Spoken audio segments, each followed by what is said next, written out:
go. Just a moment.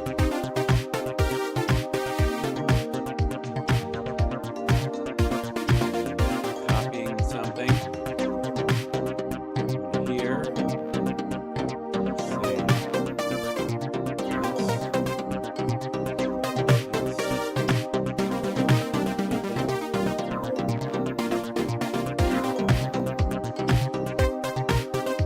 Let's see.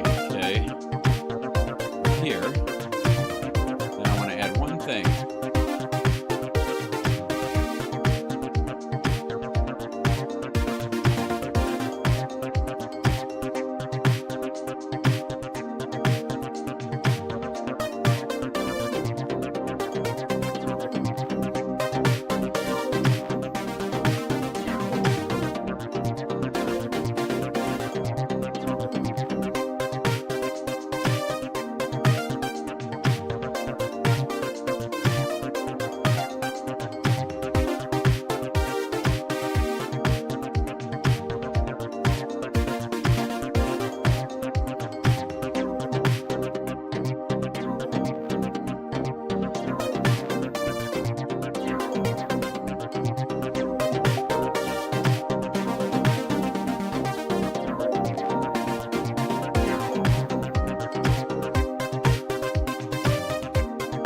Almost there.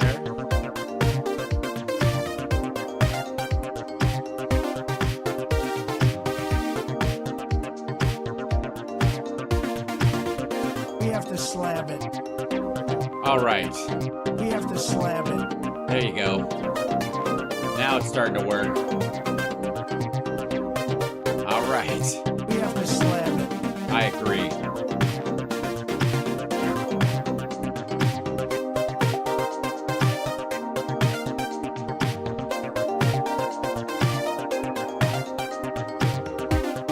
going to be a country no more. I actually think it will not be a country no more. We have to slab it. All right, let's do it. We have to slab it. We can't wait around. We have to slab it. I agree. We're going to be a country no more. I actually think it will not. It will be a country no more. It will be a country no more. That's right. Welcome to America. It will be a country no more. I don't know what that means. You don't know what that means. What does that mean? What does that mean to you? That's the important part. Hi, chat room. Hello. Let me do one more. I just have to do one more. CSL went to the hard work of actually grabbing these. Let's see. I mean, I like this one too. I mean, I think this is so Trump. Who wants people coming in from foreign countries? You know what I mean? Yeah, what more could you ask for? Honestly. Who wants people coming in from foreign countries? Boo. We have to slab it. Totally. We're going to be a country no more. I actually think it will not. It will be a country no more. It would be a country no more. And which sounds like something a foreigner would say. I'm just saying. Who wants people coming in from foreign countries? How are you? Good to see you. Hello. Yes, I'm wearing an NFT because I can. By tomorrow morning for the show, for the Saturday show, I will have a think tank available. A couple of different versions. I've been playing around with them. I didn't want to go too far, but then I obviously do. So, if I may, muzzle shirt, please. Yes, at some point I'll be doing an OnlyFans version of this show where I'm just covered in oil. I'm getting to the point where, my like diet and workout regimen are working out so well these days that I'm more comfortable with the naked than I have been in a very long time. It's good. It's a good feeling. It's not bad. It's all right. And to have that is available, But if I really need to push over the top and get that computer paid for, I've got options. I sound good on this. Oh, thanks. I'm glad you like the song. All right. Yeah, that's right. I'm eyes up, ladies. So, and hi, chat room, by the way. Hello. We have lots to cover today. I will never get to all of it. And yes, I did create the graphics. Thank you for asking. I I broke their ass. I made the three-dimensionally kind of thing. I took my symbol and I made a pattern out of it, and then I offset some of them and I changed the color, and then I texturized it, and I made the square, and I made the little bar right across here in Photoshop, and I made that little brick over there and the little rotating image over there, and I put, yeah. God damn it. I worked hard on this by myself.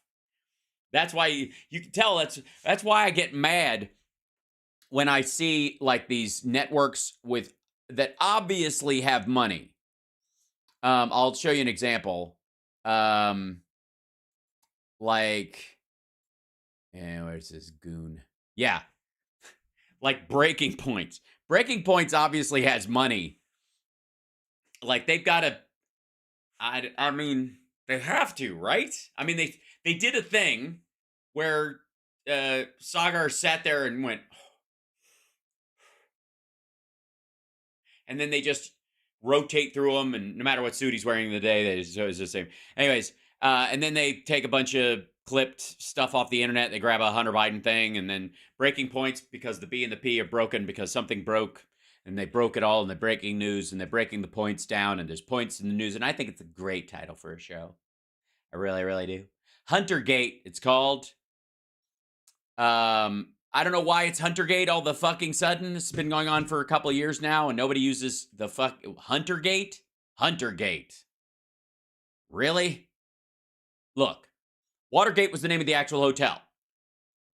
Whitewatergate was a joke on the name because of Whitewater and the Clintons and Arkansas and Whitewatergate, and then they just called it Whitewater because Whitewatergate sounds like what was Nixon black? Was it an attack? Was Nixon our first black president? Is that what you... So everybody thought, that didn't work, really.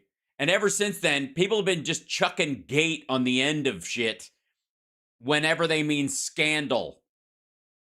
And it annoys me. It's right up there with Never Say Never and Unsweetened Iced Tea. Stop it. Yeah, at some point... Yeah, Matt Gaetz is going to get in trouble for trying to hop a gate while escaping gate guards who are trying to help the police arrest him, and it's going to be Gate. And I'm yeah. At some point, that Lindsey Graham is going to get, there's going to be some scandal about his sexuality. Allegedly, and it'll be called like Gate. We don't know. It's just stupid, and especially this far into it. Also, Sagar, what are you raising your fucking eyebrow about? What? What's with this Hunter Biden guy? I hear he might be engaged in some shenanigans. It's fucking embarrassing. We'll get to him later. You wait your turn now. But we do have big questions that are being asked. Questions that are on the top of our mind. Who hates Glenn Beck more, Stu or Glenn's own pancreas? Big questions like, what's with Dan Bongino's face, and why does he keep doing that with it? Also, why doesn't he just switch to Bongholio? That's what everybody calls him now anyways. You're welcome. Thirdly, the great question, the big question, the question almost no one is asking. Why is the left so afraid of Rudy Giuliani? That's okay. And by left, they mean Democrats, I think. Or, I mean, maybe commies fear Rudy Giuliani to the very core. Why is the left so afraid of Rudy Giuliani? Well, I don't know. But if you're referring to people like myself, I think chat room, I think after all this time, I can speak on your behalf a little bit. I'm not afraid of Rudy Giuliani. I am disgusted by him. I think it's an important distinction. I'm afraid he will fart on me, but I avoid him as opposed to panic when he's around. If he comes in, I don't, throw my jacket up like I'm in a fire all of a sudden and dive out a window. He's gross. he obviously engages in some crimey crime stuff, and he's a huge letdown in terms of America's mayor in that regard. That he once held that title and then pissed it away. But scared of him? No, not scared of him at all. As a matter of fact, I would argue that around January 6th, you might have had a case that some people are afraid of the impact he might have on our country. Now, no one gives a fuck. Nobody. Honest to God, like literally, if you tried to pick someone who was a major figure a couple of years ago, people are less afraid of Rudy Giuliani than they are of Donald Trump, and they're not afraid of Donald Trump anymore. People are grossed out by him. People are disgusted by him. People are concerned about the impact he might have on some like sponge-brained psychopaths who might snap and go lone wolf. But on an individual level, the fuck are you talking about? Now, that said, yeah, tuck in your own fucking shirt. I'm not afraid of Rudy Giuliani because I'm not a 15-year-old girl alone in a hotel room with him. That kind of a person would be completely within their a reasonable range of emotion, to be frank, for them to be scared of him. If the door was locked, fuck yes. Even if even if he just his breath alone would be a frightening notion. Much less if he tries to whip his crank out or fart on you and give you a disease. So I just made my own. I think I just threw up in my own mouth, metaphorically. All right. So, and this is Joey Pags over here. Joey Pags has got something. He's got a guy. Now, I don't know, and you don't know why. Who knows? Who can say? Nobody knows. Nobody knows. I don't know why I went from like Scarface to Jim Ignatowski, but I think they're actually much more aligned than you give them credit for. First, you get the money. Then, you get... All right. I know no one else gives a fuck. I know. That's not a blue microphone. That's a blue stand. Blue is a brand of microphone. Fuck is wrong with you? Anyways, all right, here we go. It's not my business. Not my business. I just get it all wrapped up. Okay, here we go. So I want to know, you want to know, what do we know? Great to have you along for the ride. Thanks a lot for stopping by. Glad to have America's mayor back on. Go to RudyGiulianiCS.com. It's, of course, Rudy Giuliani. CS.com stands for common sense. Used to be the name of his show that he doesn't do anymore, insofar as I know. Rudy, how are you? Good to see you. I'm fine, Joe. How are you? I'm living... Suddenly we're all in a Bob Evans listening to Grandpa FaceTime somebody with the sound turned off. The dream. I'm better now. I just mentioned this a little while ago. I was on with Megan Kelly today and dropped your name. Are you about to be arrested, is my concern. Which one of you is prepping for a frisk? And I said that you could, in about 2 weeks' time, take down the Biden crime family on a RICO charge. Is that true? Would it even take 2 weeks, do you think? Motherfucker, it's been 3 years. Oh, God. What do you mean 2 weeks? 2 weeks? You've been trying for what? You were the president's lawyer for months during his presidency. If there was ever... All right. 2 weeks, this fuckhead had the hard drive called laptop forever. What do you mean? What? Well, I mean, honestly, I have it all prepared from 2 years ago. Right. So, it would probably... It's just a matter of putting it in the grand jury. You'd have to put in about 20 or 30 witnesses. But, 2 weeks is doable. Yeah, sure. That's all he needs. 2 weeks, a grand jury, 20 witnesses, most of whom have already been debunked or have told him to fuck off.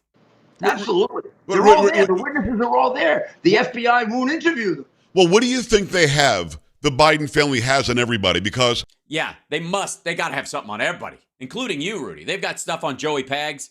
I mean, if this didn't happen, what have they got on Donald Trump? You were his attorney. You had access to the DOJ. He had all of his own people in there. what does the Biden crime family have on Donald Trump that kept him from unleashing the hounds of freedom and justice upon them? People like you and me were motivated people. We came up middle class, worked our asses off, got ourselves somewhere. You made a name for yourself because you took down these crime families nobody thought you could take down.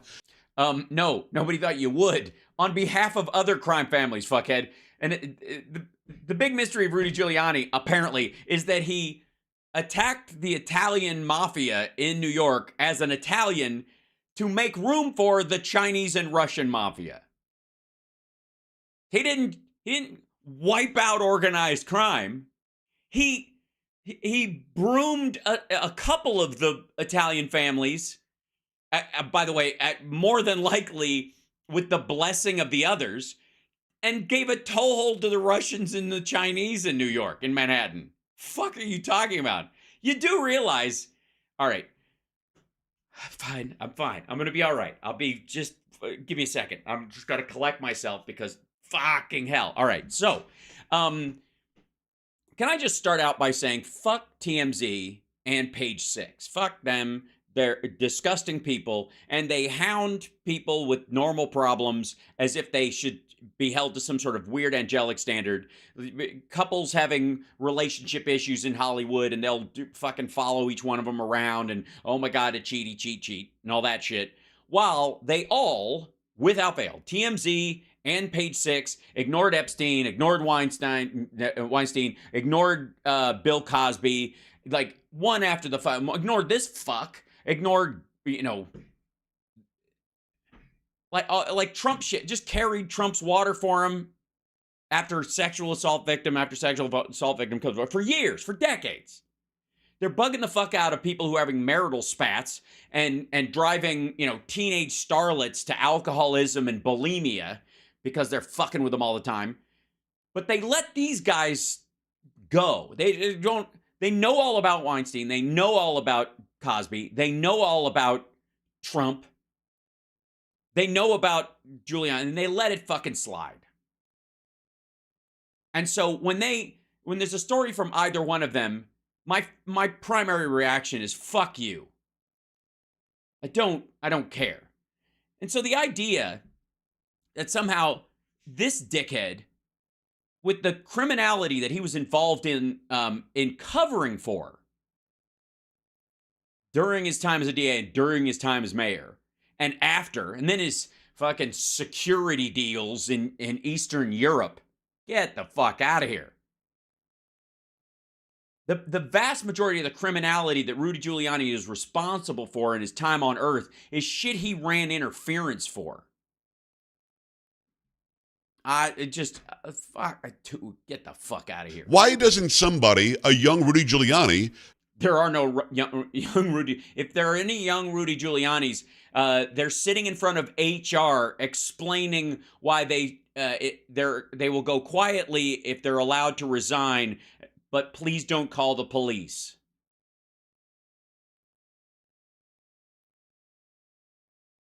Jump into action here and make a name for him or herself and go after these corrupt people. What do the Bidens have that's stopping anybody from taking them down? Well, what they have is innocence. I mean, honestly, lack of evidence floating around. They got a bunch of flacks going after them, but there ain't shit. I think one of the reasons they go after me or Trump or is because you're both pigs, just gross, just as men, you're awful. That didn't come? Nah, it was my bad. That didn't come up. Alan Dershowitz and oh my God! I rest my case. Hold on. This is why do they go after who? What do the Bidens have that's stopping anybody from taking them down? Well, I think one of the reasons they go after me or Trump or Alan Dershowitz and they want to frighten other lawyers, saying, "Well, gee, if they can go after some of the most famous lawyers in America." Okay, hang on. They're not. You're not the most famous lawyers in America. You're actually infamous for being fucking disgusting. Giuliani and his Borat dick tucking in front of a girl he thought was 15 years old. His To Catch a Predator moment in that movie is and no fucking surprise to anybody. The like hostile workforce and his old assistant, who he said was his girlfriend when she was just an assistant. He sexually abused her for a long time, literally groomed her because she'd been in a violent, controlling relationship. Used that and wouldn't pay her and all that. That's all still proceeding on its own. That again, that's gross enough. That's why you're famous. He used to be famous for being America's mayor. Now he's famous for being the old guy who tried to get a 15-year-old girl to touch his dick. That's it. And Dershowitz was, in a crowd of, like moderately well-known, gadfly lawyers from a certain generation that would show up on the news and talk about different stuff. But ultimately, the reason people know Dershowitz now is because Jeffrey Epstein owned a $70 million house in New York City, in Manhattan, that he got for $1.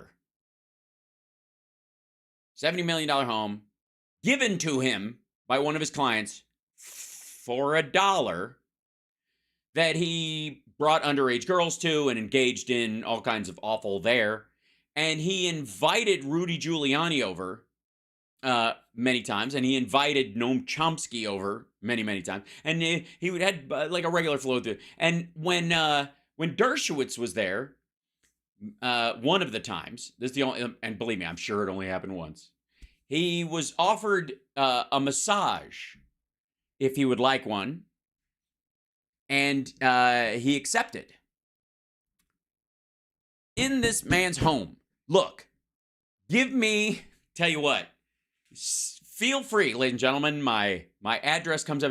If you want to send me a gift card to like Massage Etc. or whatever, some like chain or a physical trainer in my town for a session, a flexibility, whatever the hell, knock yourself out. What a lovely notion. If there's a spa I've got to check out and it's nearby and whatever, and you're like, here's $75 towards a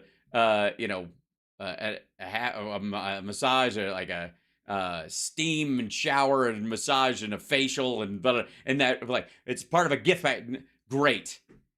But if I come over to your house and you're like, I have a masseuse coming over later, you want to get a massage upstairs?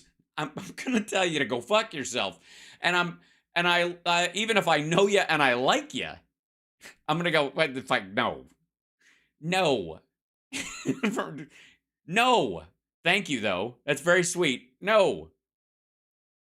Jesus Christ! If I didn't get a massage at the Playboy Mansion, I'm not getting it at some dude's house, especially a guy who was convicted of pedophilia and child trafficking. Fuck you. No. Dersh said yes, so piss off with this nonsense. And his defense was it was an old Russian lady and I left my underwear on. Okay, first of all, what was her name? You didn't get did you at least tip her, because even though the guy might have her on salary, that doesn't mean she's used to dealing with your like, maybe did you get a receipt with her signature on it so we know? Can we see a copy of her licensed massage therapist certificate?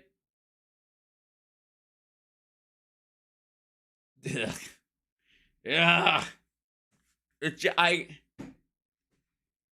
But this asshole's that's the name he brings in his own name, Donald Trump, notorious New York sleazebag. Just scummy to the fucking rafters. An exact, like, the most slovenly example of toxic masculinity that exists is Donald Trump. And then to just fucking throw a cherry on top, he throws in Dersh in the mix. Dershowitz. The fuck? Rudy owes you $1. All right. Okay, here we go. What am I going to do? I can't tell you how much trouble I've had getting lawyers, particularly in the last 2 years, to help. Right. And they want to help, and they believe he's innocent. And they say, I can't do it to my family. They believe Biden is innocent, and they want to join you in attacking him, but they can't do that to their family, who I guess would disown them for going after an innocent man. The fuck? I've sat. This is absolutely true. I've sat with lawyers that were crying. Yeah, well, that's because you farted on her and she got COVID. I've sat with lawyers that are crying, sir. Jesus Christ. Everybody's eyes water when you're in the room, Rudy. It's the sulfur. I've sat with lawyers who got death threats. Uniformly, their law firms will throw them out because the clients of the law firms will quit if they represent Trump. And this is so un-American. I can't. Well, no, it's quite American. People are voting with their dollars and their feet. They're not denying him access to these lawyers. If these assholes want to stand up and serve him and they go, look, you won't like all of our clients, but our job is to do the best job we can for everybody. And if you can't be a client for that, I completely understand. Thanks very much. Or they go, nah, I'm not going to lose this client for that fuckhead. That seems to be what's happening. I mean, this makes the McCarthy era look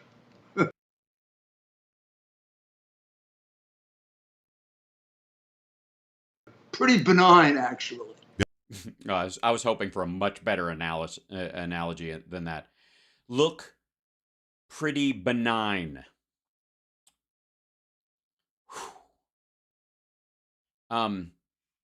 This is nothing like the McCarthy era. He's not being blacklisted. He didn't pay you, fuckhead. Other lawyers aren't.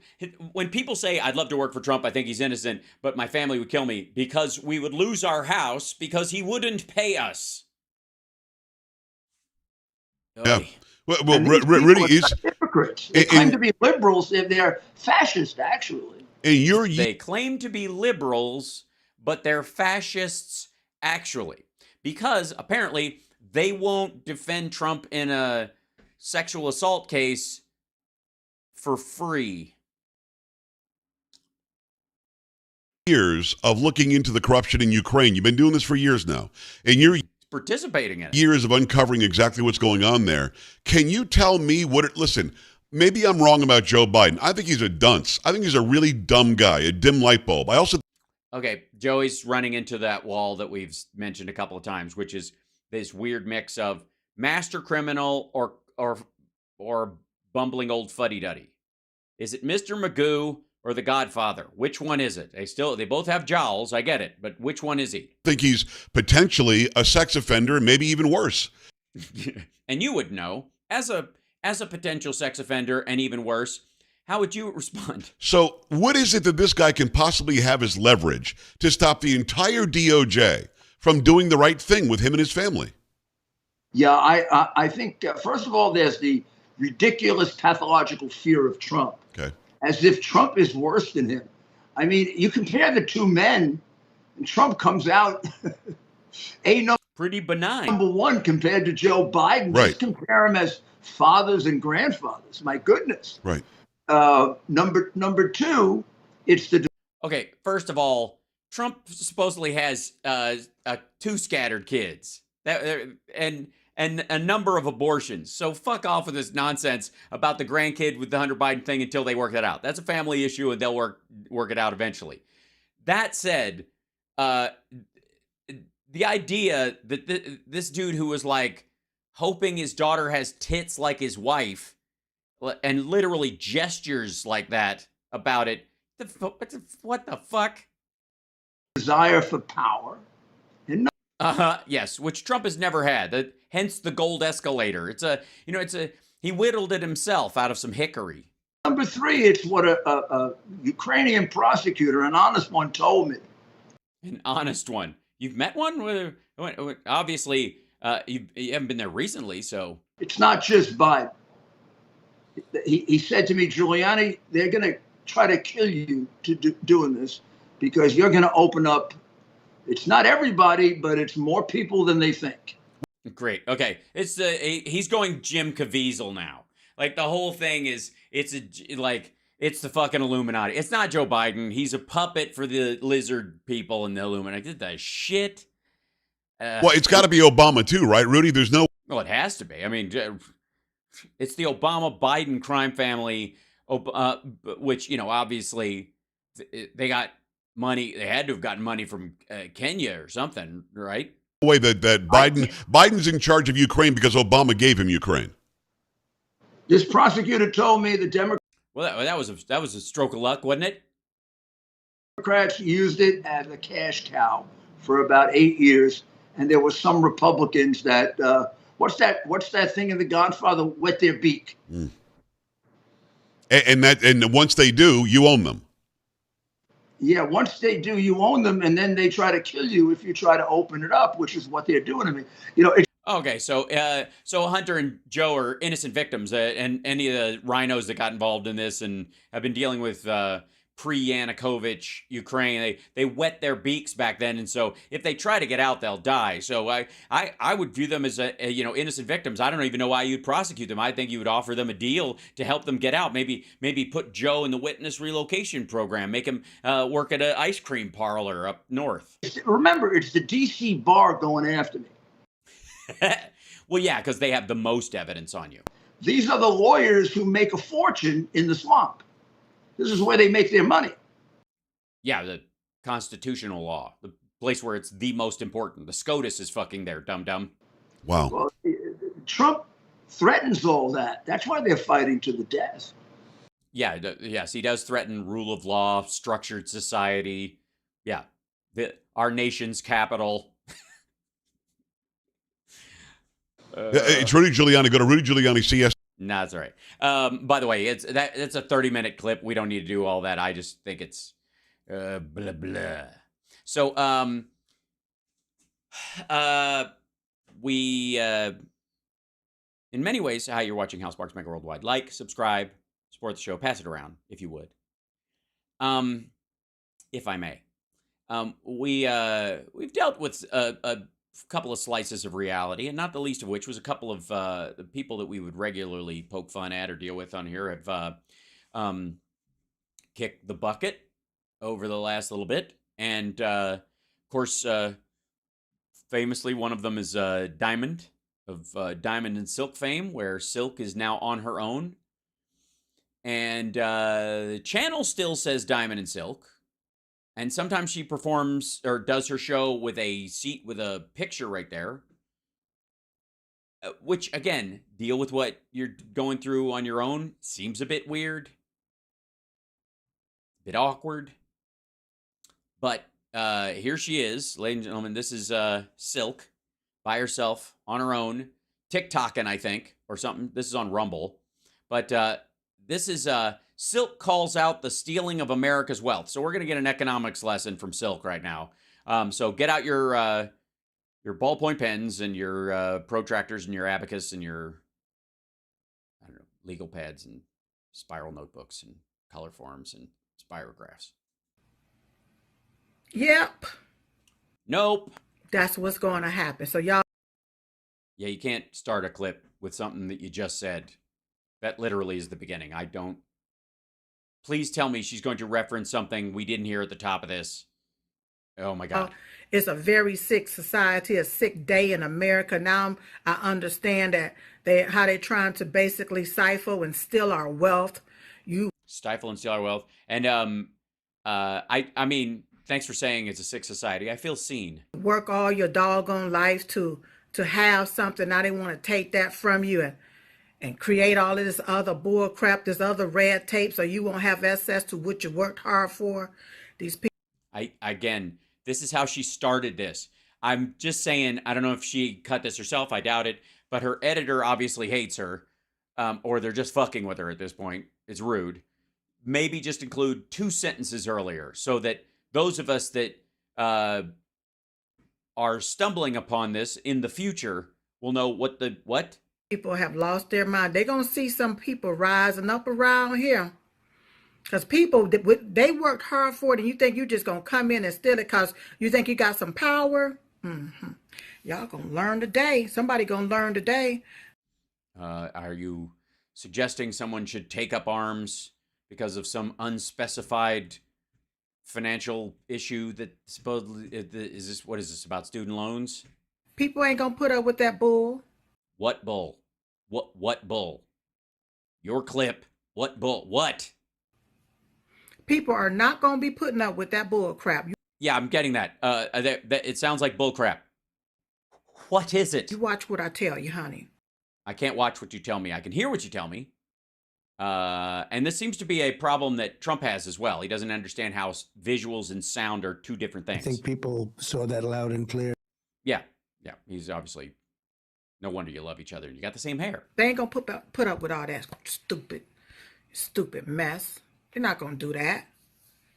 But they're going to let you steal their wealth from them. They don't work hard. Their mother don't work hard to have something, to create something.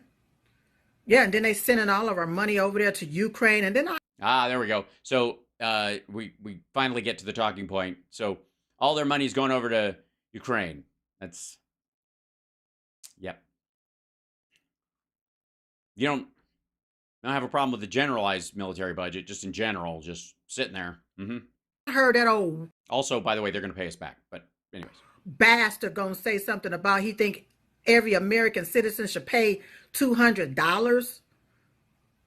To help fund a war that they've been in for decades? My deal is, hell, how many buildings do you got to blow up over there?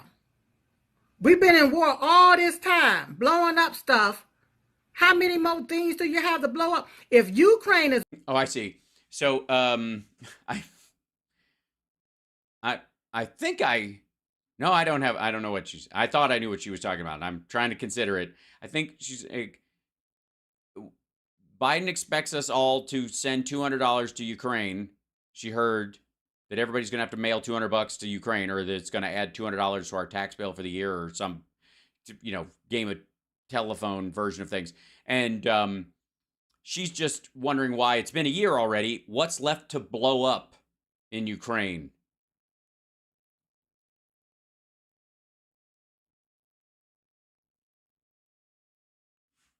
Okay. Losing the war that bad, then they should just be blown off the damn map. Wow. All right. So the victim in the war, if they're not losing fast enough, or they're defending themselves longer than they should have, they should just be destroyed.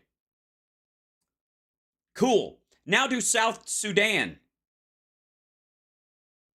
I can't imagine what it wouldn't have been like if she'd had a show during Kosovo.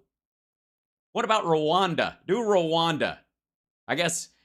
How long would you give the Tutsis or the Hutus, depending? I don't know who you had your money on in that one. How long would they have to survive? Just survive. Just make it past a certain line before you're like, fuck it, it's been too long. Kill them. They're dead. Just. Yeah, we wasted money, time, energy, sending our money over there to secure their borders, and now you want to talk about every American citizen pay $200? And 5 eggs. That, he better go kick rocks somewhere. These people have lost their minds. We've been in these senseless wars for all of these doggone years, and ain't one. We're not in this war. We aren't. We're helping them, but we're not in this war. We don't have troops on the ground, dummy. Biden got us out of Afghanistan. When's the last time you heard about troops exchanging fire in Iraq? Good Lord. Yet? Now we sending over weaponry. You want us to give up our weapons? Yeah, now you're pearl clutching about cluster bombs. What if we need those cluster bombs? We don't need those cluster bombs. Then you take them weapons and send it over there to Ukraine, and they still losing? Because we got to send more trillions and trillions of dollars over there? No, we're nowhere near even 1 trillion yet. As a matter of fact, we're not even at $1 trillion for our own defense budget, and we have a $26 trillion economy. for a war that we ain't even in? I thought we were in. Didn't you just say we were in this war, forever wars? Aren't we in this forever war? Didn't you say? Shit. They can kiss my black ass is what they could, excuse me, brown ass. I beg your pardon. Well, I didn't realize that was the issue. Well, I'll take your word for it. Why is that the excuse? Okay, never mind. I don't know. I don't know what to make of this. I don't know how this is still a show. Because it's my ass, you know, is a little tan. I'm not as black. I am. Oh God, out. I'm done. Like at some point there's got to be like a tap out. And when the conversation like just skids into the ravine that quickly, what the shit? You know what? It is in many ways the miracle of Silk, a Trump supporting woman who takes time out of her NIMBY reaction to everything she doesn't like in her own country, and her aversion to us helping anybody else in the rest of the world. It's nice of her to put that all on pause, or like fuck the people of Bucha, fuck the women and children, or the children that are being abducted in Ukraine and taken to Russia. Screw them. Brittany Griner, fuck her. I don't care about any of those people. But she stops and takes a moment out of her ridiculous statement to be colorist, and I think that's amazing. That's that's next level. I think we're all very impressed. I just the moment she just decides I think I just need to be bigoted for a moment amongst my own. Great. Okay, cool. Good luck with that. It's fantastic. I would suggest, if I may, would it be too much to ask if Rudy Giuliani and Silk could just get a show together? I think they'd be the perfect team. Neither one of them makes any fucking sense. Both of them talk out of their ass, apparently. Yeah.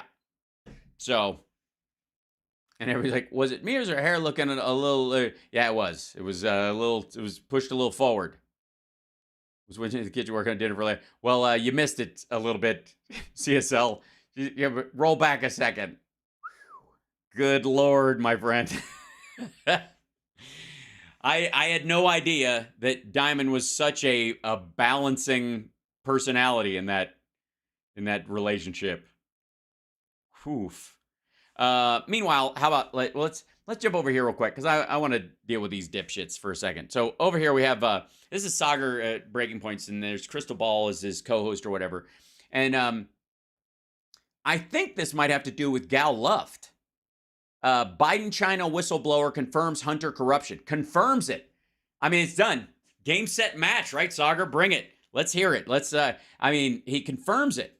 Hunter Biden gate, much like Russia gate or Obama gate, or is just something you're throwing a gate on down the Hunter gate rabbit hole? Has many, many layers. Most people are familiar with Hunter's payments from a Ukrainian energy company, Burisma.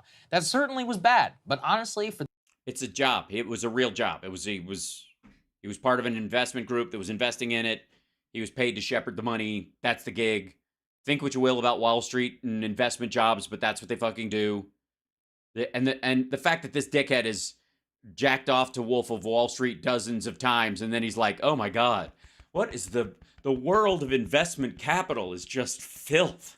Those familiar with his sketchy business dealings, it barely scratched the surface. Hunter has millions of dollars in dealings that he still needs to answer for from Russian, Romanian, and most importantly, Chinese businessmen. No, he doesn't.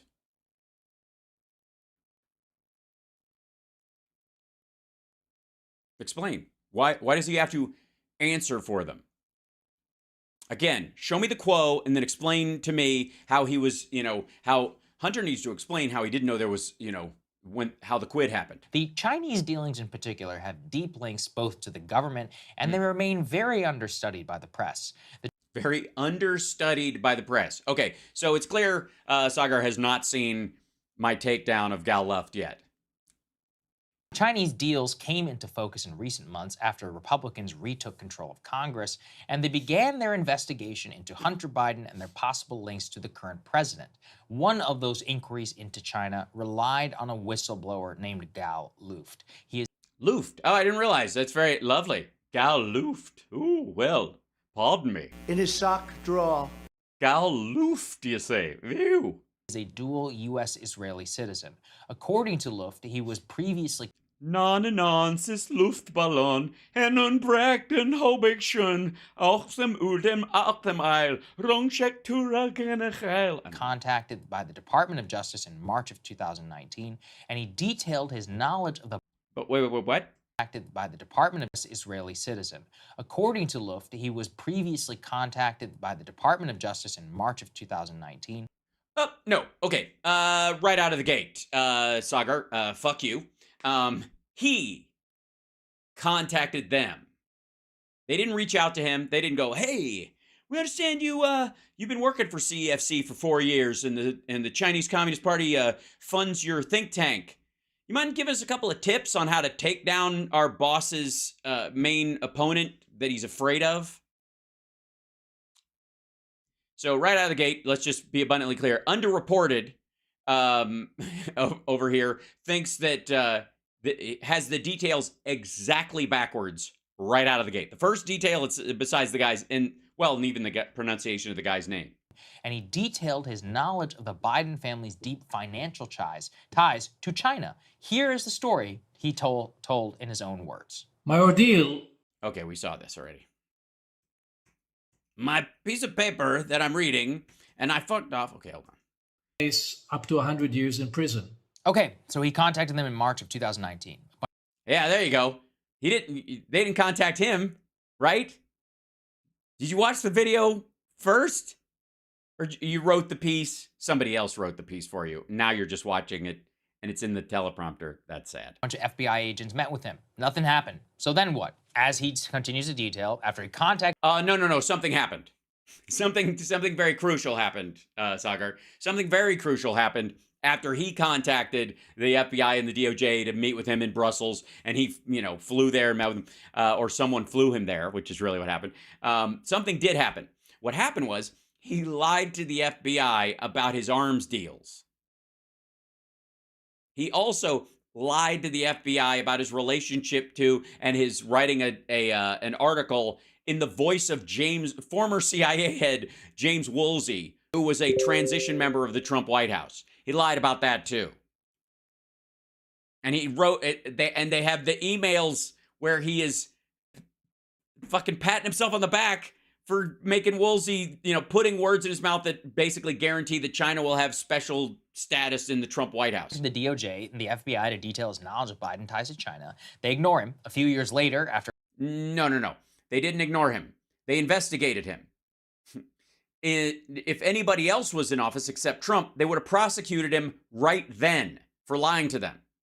But because Trump was sending teams out to find dirt on Biden because he was in a fucking panic, they didn't do anything.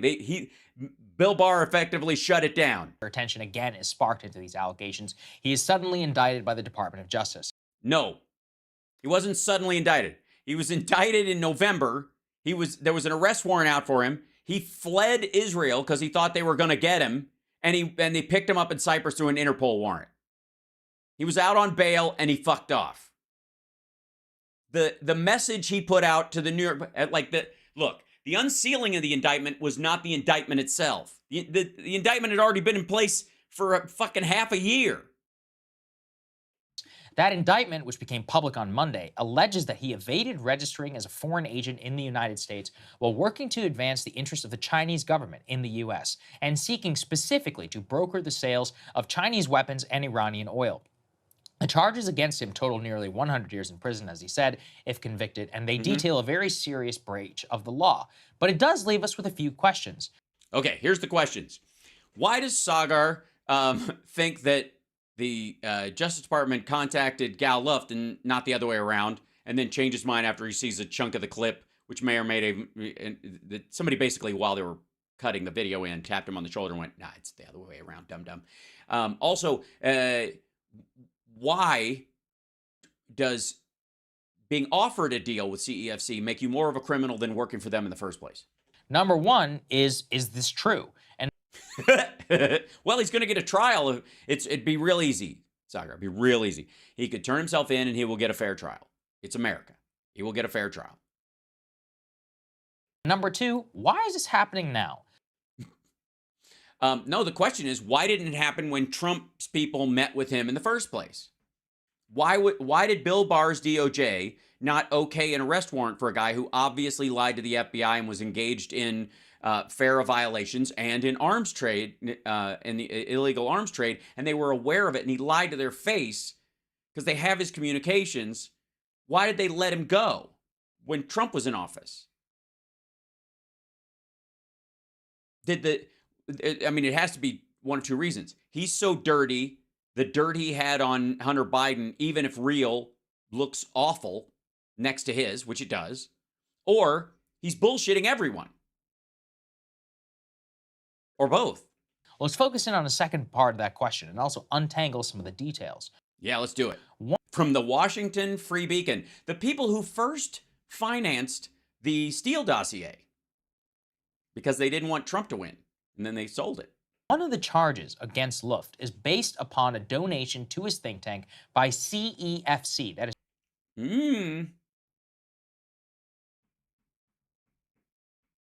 You think it's just that? Based on a donation to his think tank by CEFC. This is going to be fun. A Chinese energy company from 2015.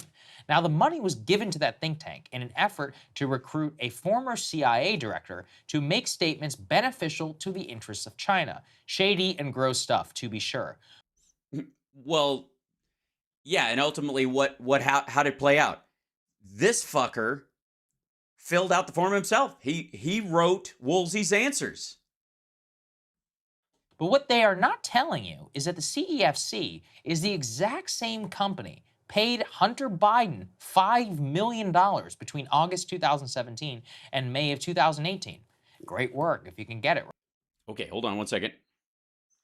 Let's go real quick to here because we need this. Okay.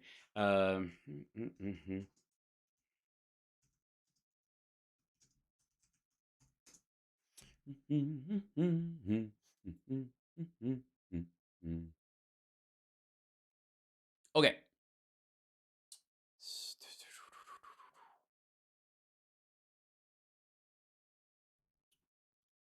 What did he just say to us? Hold on. Let's review. Let's review because it's not like details matter, Sagar. Let's back up. Tell me again what happened. Is the exact same company paid Hunter Biden $5 million between August 2017 and May of 2018. Okay. Yeah. Well, my goodness. Holy shit. Well, that sounds terrible. $5 million to Hunter Biden. CEFC, what are you talking about? Well, here we go. Inside Hunter Biden's multi-million-dollar deals with a Chinese energy company. The Washington Post Review confirms key details and offers new documentation of Biden family interactions with Chinese executives. Okay, here we go. The deal was years in the making. The culmination of forging contracts, hosting dinners, and flights to and from China. But on August 2nd, 2017, signatures were quickly affixed, one from Hunter Biden, the other from a Chinese executive named Gong Wendong. Within days, a new Cathay Bank account was created. Within a week, millions of dollars started to change hands. Within a year, it all began to collapse. While many aspects of Hunter's financial arrangement with CEFC China Energy has been previously reported and were included in a Republican-led Senate report from 2020, a Washington Post review confirmed many of the key details and found additional documents showing Biden family interactions with Chinese executives.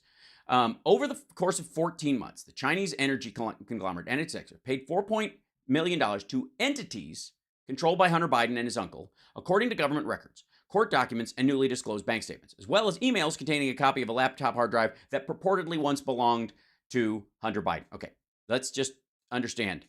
That stuff, bullshit.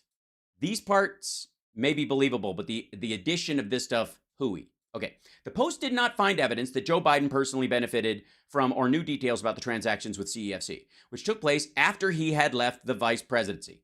Which took place after he had left the vice presidency. Which took place after he had left the vice presidency. And again, what leverage does Joe Biden have in August of 2017. But we'll get back to that. But the new documents, which include a signed copy of a $1 million legal retainer, emails related to wire transfers, and 3.8 in consulting fees that are confirmed in new bank records and agreements signed by Hunter Biden, illustrate the ways in which his family profited from relationships built over Joe Biden's decades in public service. Okay, again, if this is a bribe payment or a control payment, that's different than going, okay, people take him seriously about this stuff, so we need to set up a serious business. Whatever. That's to be seen. Hunter Biden's overseas work has been the subject of heightened scrutiny. He's fell into federal law as part of an inquiry into his taxes, with witnesses called before the grand jury recently. Federal prosecutors have been attempting to determine if he failed to account for income from China-related deals. The Post has previously reported, although it is unclear whether that is still a focus. It isn't. It never turned out to be. This story's from a year ago, and he paid taxes on all this stuff. Republicans, meanwhile, pointed out, blah, blah, blah. Okay, the CEFC deal became one of the most lucrative, if short-lived, foreign ventures Hunter Biden is known to have pursued. The Post review draws in part on analysis of a copy said to be of the hard drive of a laptop computer that Hunter Biden purportedly dropped off. Yeah. And never came to collect. Okay. The laptop was turned over to the FBI in December 2019, according to documents reviewed by the Post, and a copy of the drive was obtained by the way, I covered this entire,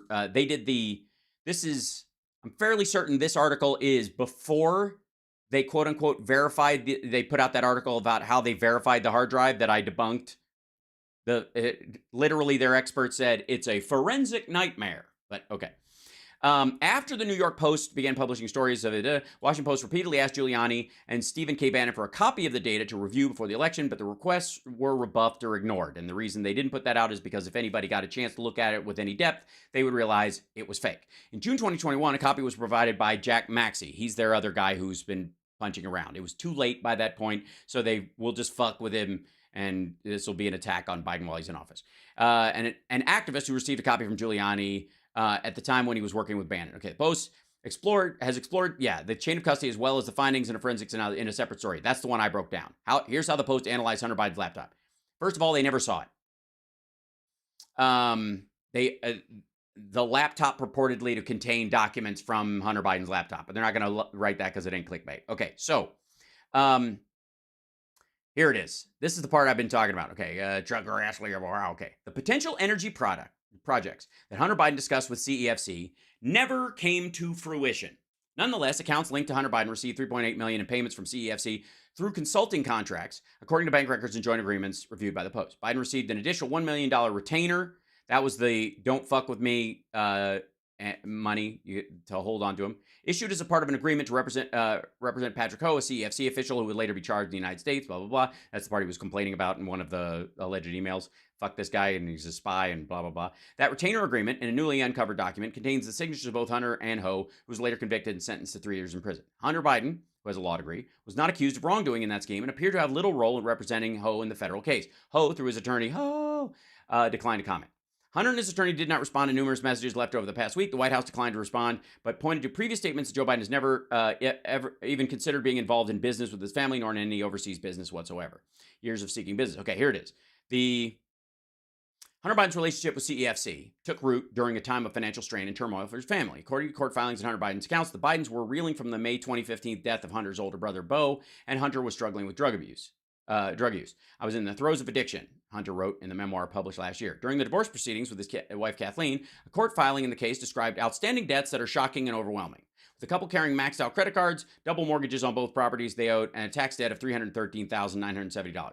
3 checks to their housekeeper had bounced, and they owed money to medical providers and therapists, according to a February 2017 filing in D.C. Superior Court. So, they were either ripe to be bribed, but only after Biden was out of office, which is, timing is everything.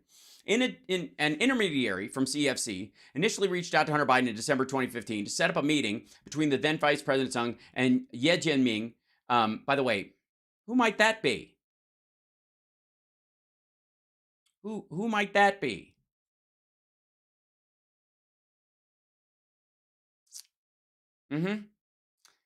Set up a meeting between them, the founder and chairman of the Chinese firm, according to verified emails. Let's see. Vuk Jeremic, a Serbian politician who recently served as president of the UN General Assembly, wrote in an email to the younger Biden that he was hosting a private dinner with Ye whom he called one of the 10 wealthiest Chinese businessmen and wanted Hunter to attend. He's young, dynamic, top-level connections in his country. This is, by the way, when a lot of people, he wrote in December of 2015.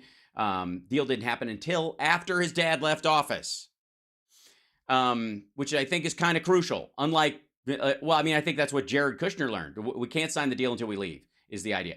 Hunter Biden was unable to attend the dinner, and the Post, while he knew both men, he was not involved in their mutual introduction, found out, blah, blah, blah. Okay, let me find the, here we go. CFC, a massive oil and gas company founded in 2002, had financing from government development banks and ties to the Chinese Communist Party and the People's Liberation Army, according to people who studied the firm. Ye's official biography said he was once Deputy Secretary of China Association of International Friendly Contact, organization of 2011, U.S. Congressional report called a front for the People's Liberation Army. And by the way, the Association for International Friendly Contact was built on this idea. We'll just make business deals with people or whatever, and then the hooks will come out. And you can see in some of this interaction, Hunter Biden going, the Chinese are doing business. This guy's private business. He's not associated with this. We do business with oil and gas in this country and oil and gas in that country. And there's always a little bit of murky shit with these countries. That's how they operate. But otherwise, it's up and up. And all you got to do is set up a interior, branch in our country, and you're kind of fine because you'll be under our laws. But they wouldn't do it. While CFC was ostensibly private, experts in the Chinese economy said it's unlikely that it operated independently of the government. Chinese embassy declined on it. Shortly after Joe Biden left the presidency, Hunter Biden met Yi over dinner in Miami. Let's see, including $40 million. To discuss business opportunities for CFC in the United States, including a $40 million joint venture to produce liquefied natural gas in Louisiana. Okay, $40 million. Besides the $1 million holding fee, to be a legal, be on Ho's legal team. What you see here is a 10% deposit on this deal going forward. $3.8 million, and approximately around this $38 million joint venture to produce liquefied natural gas in Louisiana. According to a New Yorker report, based on extensive interviews with Hunter Biden. That deal failed, but Yi was so pleased with the initial meeting that after the dinner, he sent a $2.8 million carat diamond to Hunter's hotel room with a card thanking him for the conversation. According to in divorce proceedings, Hunter's wife would claim the diamond was worth $80,000. Hunter said it was 10. They gave the diamond to his associates. He doesn't know what they did with it. In summer of 2017, Hunter Biden received a request from Yi that would foreshadow the subsequent problems with CFC. Okay, this is it. Okay. Witness, the undersigned have executed his limited liability company agreement of the day and year above this written. There's Hudson West, Hunter Biden, Dong Gong Wan. Okay, so I've been under investigation. Signed an agreement with him on Executive Chinese to jointly pursue investments. The agreement included bank records provided to them. So Biden would get a one-time retainer of $500,000 and receive a monthly stipend of $100,000, while James Biden would get $65,000 a month. The execution, this is for that Louisiana deal. The execution of the bigger consulting deal between Hunter and CFC occurred rapidly in early August 2017. The contract signed on that stated they would get this. An unsigned copy of the agreement was found on the purported copy of Hunter's laptop and hard drive. Interesting that it was... A signed copy was included with bank records provided by Grassley and Post under the 26-page agreement. They agreed to jointly pursue investments under Hudson West LLC. The money began flowing almost immediately with the first incoming wire of $5 million. That's the 10% deposit on the deal going forward. The I'm not wasting your fucking time money, right? On the $50 million deal, because they're going to start bringing people in and hiring people and da. Okay, August 8th, 2017, again, after Biden is no longer president. According to documents found on his laptop, corroborated identical bank statements, blah, blah. After expenses and personal costs, the bulk of the money, about $4.8 million, was directed over a 14-month period, usually in increments of $165,000 to an account linked to Hunter Biden. During that time period, about $1.4 million was transferred from Hunter's account to Lion Hall Group, the consulting firm that James Biden ran, because they were starting a business. Like, he's getting his uncle in on it because they're going to build this gas company in Louisiana that's a co-pro. All right, here we go. A few weeks after he went into business with CEFC executives in the fall of 2017, Hunter Biden requested changes to the fifth floor office space he was renting at the House of Sweden, an area building in Georgetown that is home to the Swedish embassy and other offices. He wrote to a building manager requesting a new office signage to reflect a new family enterprise and a new business, the Biden Foundation in Hudson West. He wrote emails to the property manager, also requested keys to them, whatever, like they're going to have a fucking safe in there and everybody can just grab cash is the idea. As part of the request, he provided that he said his father's cell number, saying an office representative would use it to contact his new office mates. Ferdier is my partner, described him as this kind of thing. Okay, that's fine. We're very excited and honored to welcome our new colleagues. The manager wrote back to Hunter Biden. Fine. These are the, okay. Then Jeffrey Peck, the Biden Foundation board member most involved in the deal's setting up, said there was never any consideration of that location. I recall discussions about other possible spaces, and the so-called House of Sweden was never on any list. That was never any thought, like zero thought or consideration given to that building. Now, that's where you get an email that's horseshit. That said, around the time I was asking for changes to it, blah, blah, blah. Hunter Biden responded. Okay, here it is. We reminded Hunter to stop violating office policy by bringing visitors through the site entrance, signing at the desk where they got it. Hunter Biden responded angrily, saying that one was a homeless woman he could vouch for and accused the office manager of racism because the woman was black. He wrote that another guest was London Roberts, a woman he described as my youngest daughter's basketball mentor. Within a year, Roberts would have a baby that Hunter denied was his. And finally, okay, that's the woman he had the affair with. Roberts' lawyer, Clint Lancaster, said his client had worked for Biden at the time of the House of Sweden incident. He said Roberts was called to testify. Blah, blah, blah. Hunter Biden remains active. Lancaster declining. Okay, blah, blah, blah. During the time, I'm trying to find the part where the deal falls apart because that's the crucial aspect of it. Well, CFCs were concerned about the Justice Department inquiries. Okay, yeah. When James and Sarah Biden's bank contacted them about the transactions, they would not provide supporting documentation to explain the activity and close the account. According to James, Biden did not respond to a detailed list of questions about the financial transactions. Meanwhile, CEFC executives were concerned about Justice Department inquiries into officials tied to the company. As become clear later in court records, federal investigators had obtained a foreign surveillance warrant on Ho and started monitoring his communications. On September 18th, 2017, Hunter Biden signed a 2-page attorney engagement letter for him. We saw that part. Okay, signed copy of the 2-page agreement was contained in the. They have copies of all this shit. A few weeks after that was added by the woman who was talking to Miranda Devine, Tori or whatever her name was. The client was arrested. James Biden told that he assumed Ho was looking for Hunter Biden. He passed through a contact almost immediately after Ho's arrest during the time. Okay, the crash. Finally, okay, here he goes. Things fell apart quickly. Ho was in jail awaiting trial. He, the head of CEFC, had been detained in China in mid-February 2018 and hadn't been heard from since. The reason for the arrest was unclear, though Reuters reported it was related to suspected economic crimes. He was basically trying to get his money out of the country. So the weird part is that Yi might have been on the up and up, ironically. Could not be reached for comment, and the Chinese embassy declined to comment on Yi's arrest. On March 2018, his uncle was seeking access to the $1 million retainer that Hunter was owed for the Ho representation. James Biden, March 21st, 2018, wrote to CFC officials with wiring instructions providing the address and routing numbers for how to transfer the account linked to Hunter Biden. Received and will take care of ASAP. Mervyn Yan, one of the CFCs, wrote back. 9:43 the next morning, the wire went through and was deposited in the account just as James Biden had instructed, because basically they were like, yeah, that was the retainer. That's our money. Give it back. Whatever. Hunter Biden began exchanging hostile messages with the remaining executives, including Dong and Mervyn Yan. The two had questioned several of Hunter Biden's business expenses, asking for receipts to back up the charges. Yan, in a verified email, wrote, and by the way, citation needed, wrote Hunter that some of the expenses for which he had sought reimbursement did not appear related to the Chinese energy company's business. Included, he wrote, house in Sweden. It's like, he doesn't understand that that's the name of the office where they're having the office, to make an office. Okay.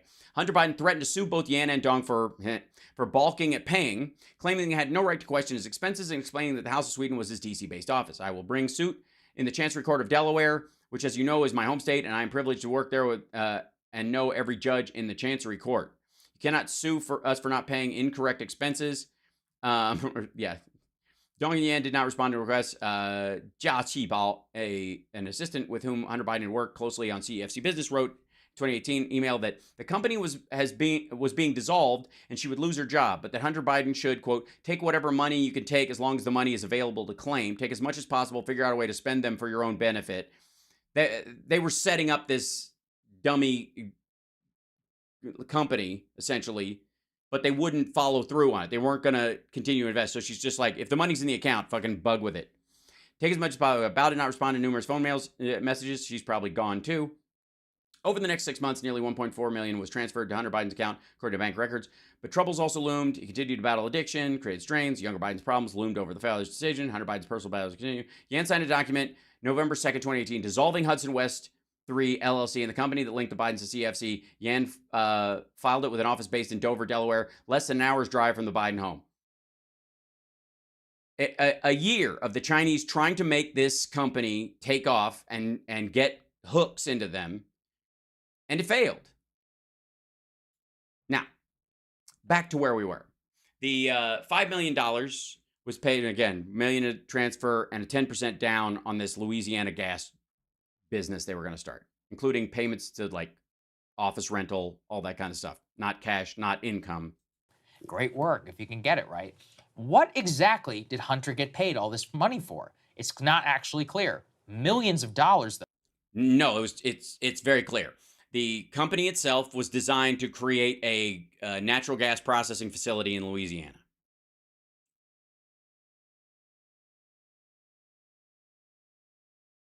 He had experience with Burisma before Burisma total corruption, before Hunter Biden Burisma was totally corrupt. Afterwards, functioning company with gas pipelines working very well.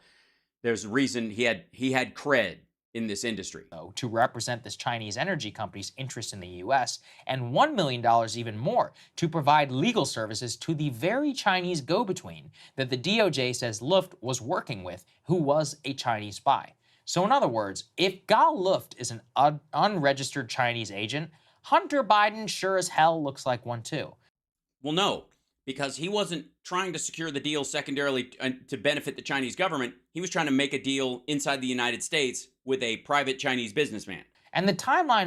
The idea that the Chinese businessman and all the go-betweens turn out to be a front for the CCP, and that Biden might have been more gullible than he should have been, or thought this is, sometimes they're engaged and sometimes they're not, but this is energy, this is not security, this is not the other stuff, this is not real estate in other countries, this isn't China buying land in the United States. It was and this guy's a private dude, and arguably he has disappeared. So the idea that he may have been trying, as a Chinese billionaire to bug out of Xi Jinping's China early is also a reasonable. Almost everything matches up. If anything, actually, it vindicates much of Luft was saying. And I guess it takes one unregistered foreign agent to know another one. As my friend Chuck Ross over at the Washington Free Beacon notes, the initial...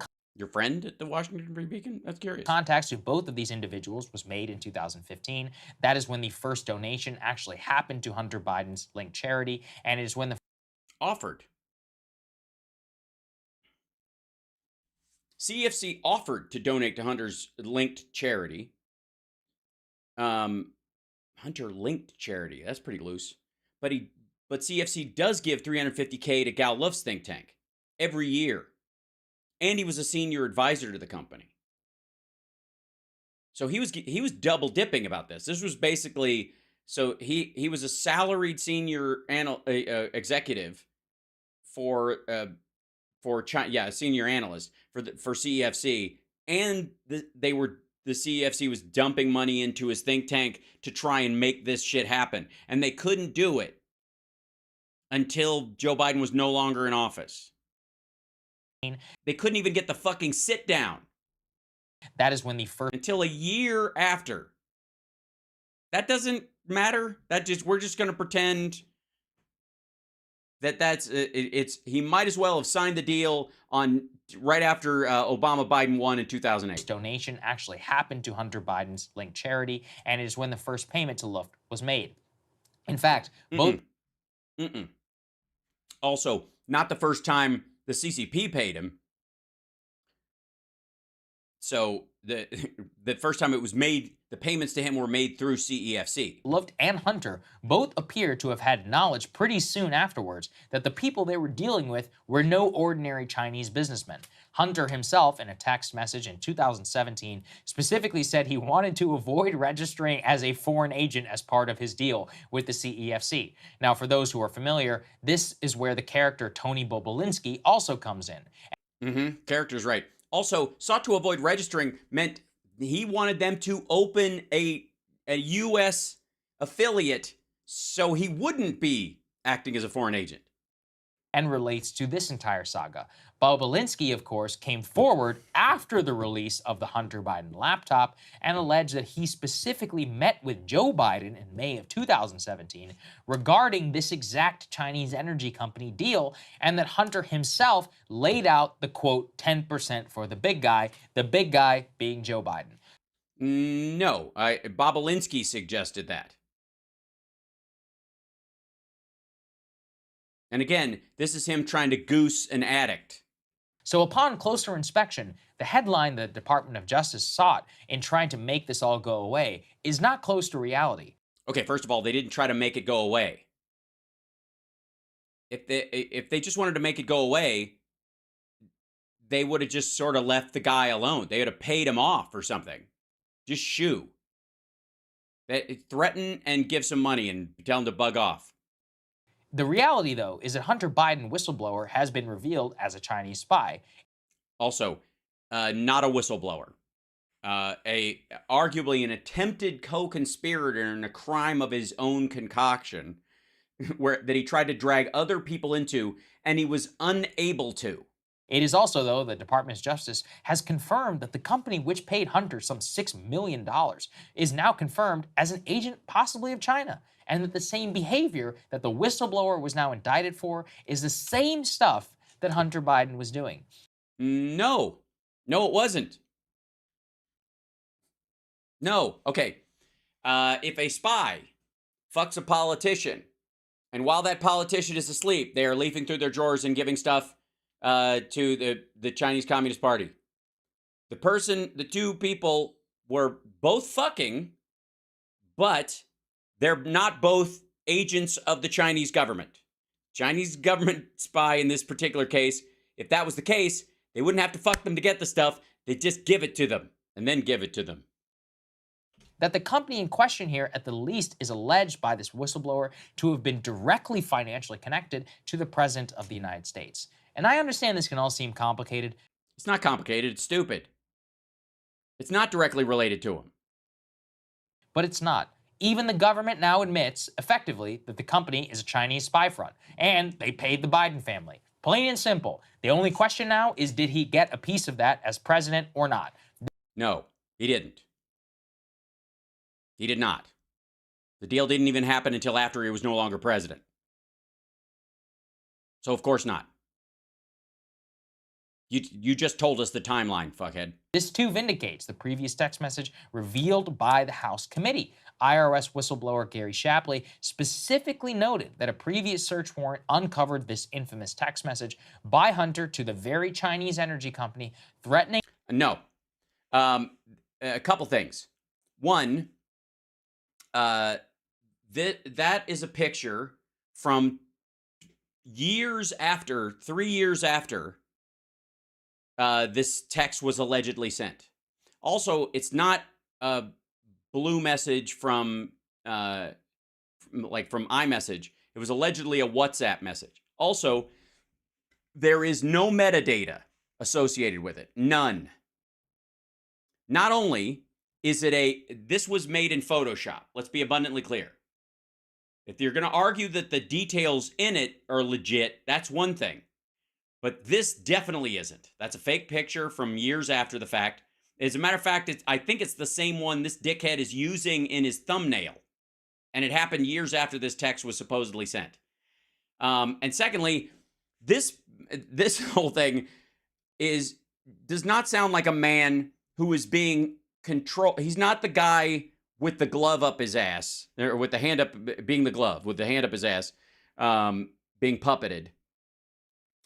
It sounds the other way around. So again, if the argument is the Chinese had control over Hunter Biden in this, it doesn't sound like it. It sounds like he's controlling them. Again, legitimacy of it being one thing that you can't verify. Action if he was not paid. It invokes how his father was sitting right next to him. So look, now it's actually all coming together. The shocking part is that upon investigation, it actually looks even more clear that Hunter and possibly Joe got into some very sketchy stuff. No, it doesn't. With this Chinese energy company. But don't expect the media to actually tell you the truth. Well, at least you admit you're not media, sucker. About the case. So, Crystal, that's my investigation, as I said. Hey, guys, if you like that video... Oh dear God! So we're thank God. I guess we're there. Small. Thank God for small blessings. At least we didn't have to hear Crystal Ball's take on it. Now, I've covered every point that he's dealt with in that story multiple fucking times. And again, an attempted honeypotting of someone does not make that person guilty. Even if they wake up to the fact that, like, oh my God, I think I'm fucking a spy right now. I tell you, I'm going to pretend to go to the bathroom and lock my briefcase, right? You're not the bad guy in that situation. You aren't.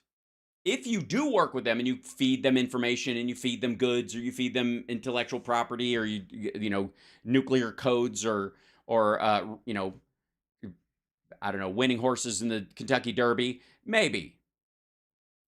But that there's not even an expectation that that happened, that they'll find that any of that happened.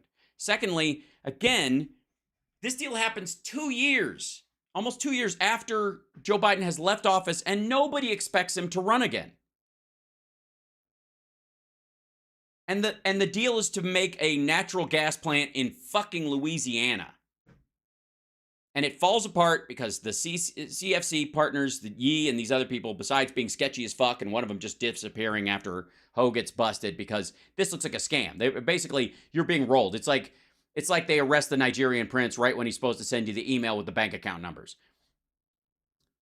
The issue that I have is, again, still no sign of quo. Now, that brings us to this. This is Comer, the man that the GOP, the House GOP, is just throwing under the bus willy-nilly in all this. And if I may, just for a second, chat room, like, subscribe, give a thumbs up. Hal, what do you think of Tim Ballard? I think, real quick, he's the guy that the movie that Jim Caviezel just made that's out is about.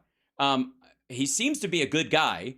He just stepped away from the company, though, the organization that he started, that the movie is based on. He just left right before the movie came out. I find that odd. He just quietly quit right before the movie came out. Why would you do that? I don't think it's because he's bad. So what stinks is maybe the other side of it. Now, Caviezel seems to be, in some cases, a mix of a well-meaning lunatic QAnon fringer and a brooding white supremacist. And that seems to be what grinds him all the time. He's like, I'll show you what I mean in a second. As a matter of fact, on the side note, before we get to this guy, let me show you something real quick. I'm going to show you a couple things. I have to go to my history of my stuff. And yeah, here you go. And this guy. Very strange. Okay, yeah. So here's... It comes from this stamp. Hold on. So this is Caviezel talking about Sounds of Freedom. So he's... Now, let me start out by saying, because I'm sure this is controversial, that not only would it take every fiber of my being if I ever stumbled upon someone engaging in any of the behaviors that this person alleges happens everywhere in Hollywood, it would take every fiber of my being not to beat that person to death with a cinder block.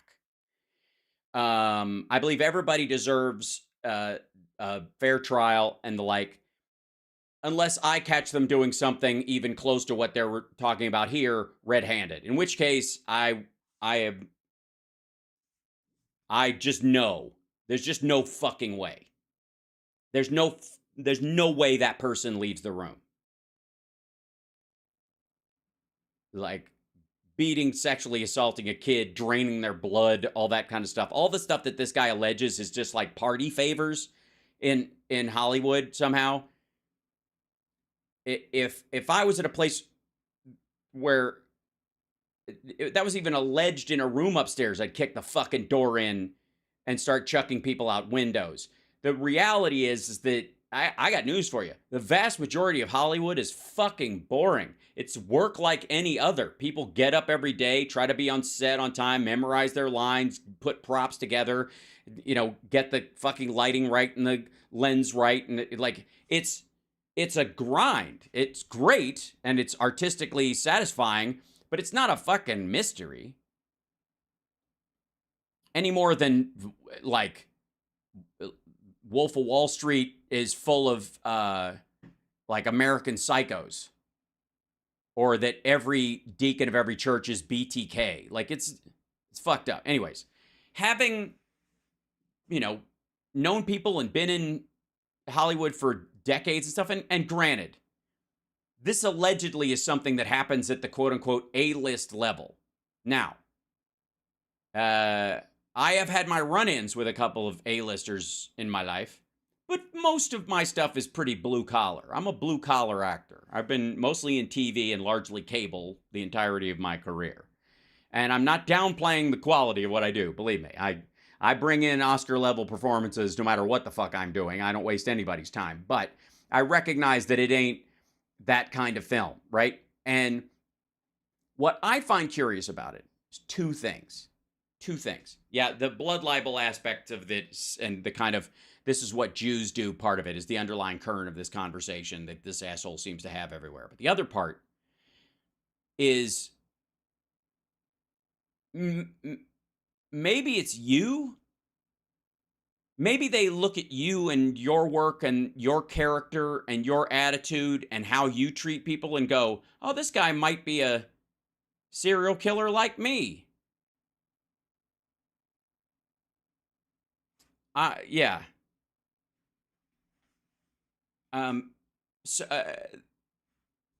because I haven't seen it. I haven't been around, and having been on a Disney set for a long time, where these assholes think that there's like a machine there. The only thing I ever heard about that was a point of concern was that there had been a child star on one of the other shows that their parents were pretty loosey-goosey with, you know, their behavior because they were the star of a show and they let them drink and they became an alcoholic because of it, because that's what fucking happens, and they were underage and all that kind of stuff. And that kind of I'm sure that happens anyways. It happens in those fucking stupid beauty pageants. It happens at, like, you know, cheerleading squads where they're like, you need a little upper or something, so here, sniff this. That shit happens everywhere. The idea that it just that isolated incidents of fucked up parental or personal shit happening in Hollywood is indicative of the entire thing is like fucking weird. Yeah, like Drew Barrymore, I think she talks about that kind of stuff.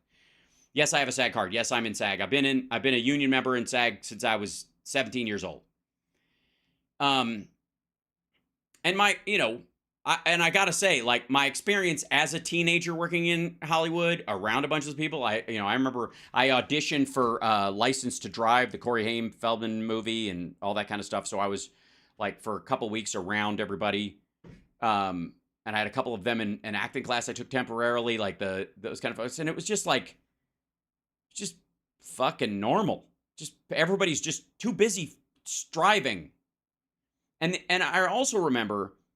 And I've told you guys this story before. If you're new, I'm sorry to repeat myself. If you're not, but when the movie Fame came out, and they had that scene with Coco where she goes on the audition and she goes up in this guy's room and he asks her to undress and she starts crying as she's taking her days off.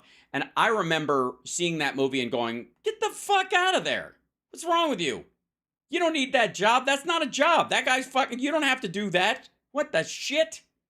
Get out of there. Now, like, the allegory of the casting couch or the existence of the casting couch has been notorious and legendary for fucking ever. And it absolutely exists. And Harvey Weinstein is a fucking pig. That said, that's not how most people get work. And I distinctly, I think I told you guys, there was a casting person in Chicago when I was a teenager. And I was in Second City. And he would cast out of the Second City teenage troupe and that kind of... those kind of like school programs and shit like that. And his office was at his apartment, which is, by the way, this is where I set a rule that I will not have a manager if they work out of their home. I've only broken that once, and that was with a female manager that I worked with for a while. Okay, you gotta have a fucking office. I'm not going to your house. This is a business, goddammit. I don't care how arty it is or how big your house is. I'm not going to your fucking house. Get an office. So, this guy, you know, this is when I was 15 though, and I'm just starting out in this, and I go to an audition, and he's auditioning like 4 of the guys at Second City with me. Like, we're all 15, 16. I think there was one of the kids might have been 17, and we go up to, you know, it's in an apartment building that looks like an office building. I think it was off Rush Street, not far from Second City. And so we all went there together. So it was all right. We're in a group. It's fine. But we go in there, and we're each going in kind of one at a time and doing the audition. And I go in, and I sit down, and I'm waiting or whatever. And he comes in, and it's like it's a converted den, whatever office. And he gets up from his desk, like, he goes, oh, it's hot here, something like that. Like some stupid fucking reach. And he goes out of the room and he comes back in with just a shirt and he's got no pants on. His pants are gone. And I went, bye, and fucked off. I was 15 years old. I'm like, I'm not fucking, nope. No, that's not how this works. Fuck you. You're not Coco and me, you dumb son of a bitch. I learned the lesson of the movie Fame that they were trying to teach me. Eat shit. Bye. And I never auditioned for anything else that came across from that dude ever, and nor would I. He's dead now. And I know I missed work. I know there, like, a bunch of kids from my school were in Poltergeist 2. They shot it in Chicago, but you know, that kind of, and I was like, I think he was one of the people who was doing the auditions for locals, you know, local kid actors who might be in the movie for, like, you know, scenes at the school and shit like that. And it came up. It was like, okay, you're gonna read over here. I was like, nope, not going. Thanks. Next. I'm interested in a career, not being some dude's fuck toy for a bit part. Eat shit. No, bye. That's Caviezel, by the way. Somebody was asking. Seriously. And I warned everybody I knew. I was like, don't fucking audition for that guy. There's 5 legit casting people in this fucking town. Don't. Pass. Just say you're sick. Wait till they find somebody else. Or tell them no. Or have your parents go, we worry about this casting person. We'll meet with them. We'll audition at your production office, but we're not going to his apartment. That's all.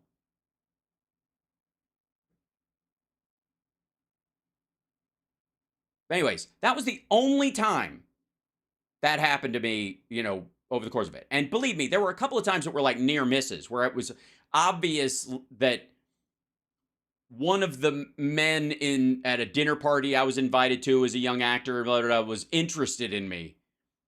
But it wasn't like, you know, you could get this job, kid, if you wear this, put on this zipper hood, strap this. Yeah. I'll have a friend who's an agent out by you if you're still, I am still looking, Spicy Dragon, so reach out. As long as they have an office and they keep their pants on, I'm okay.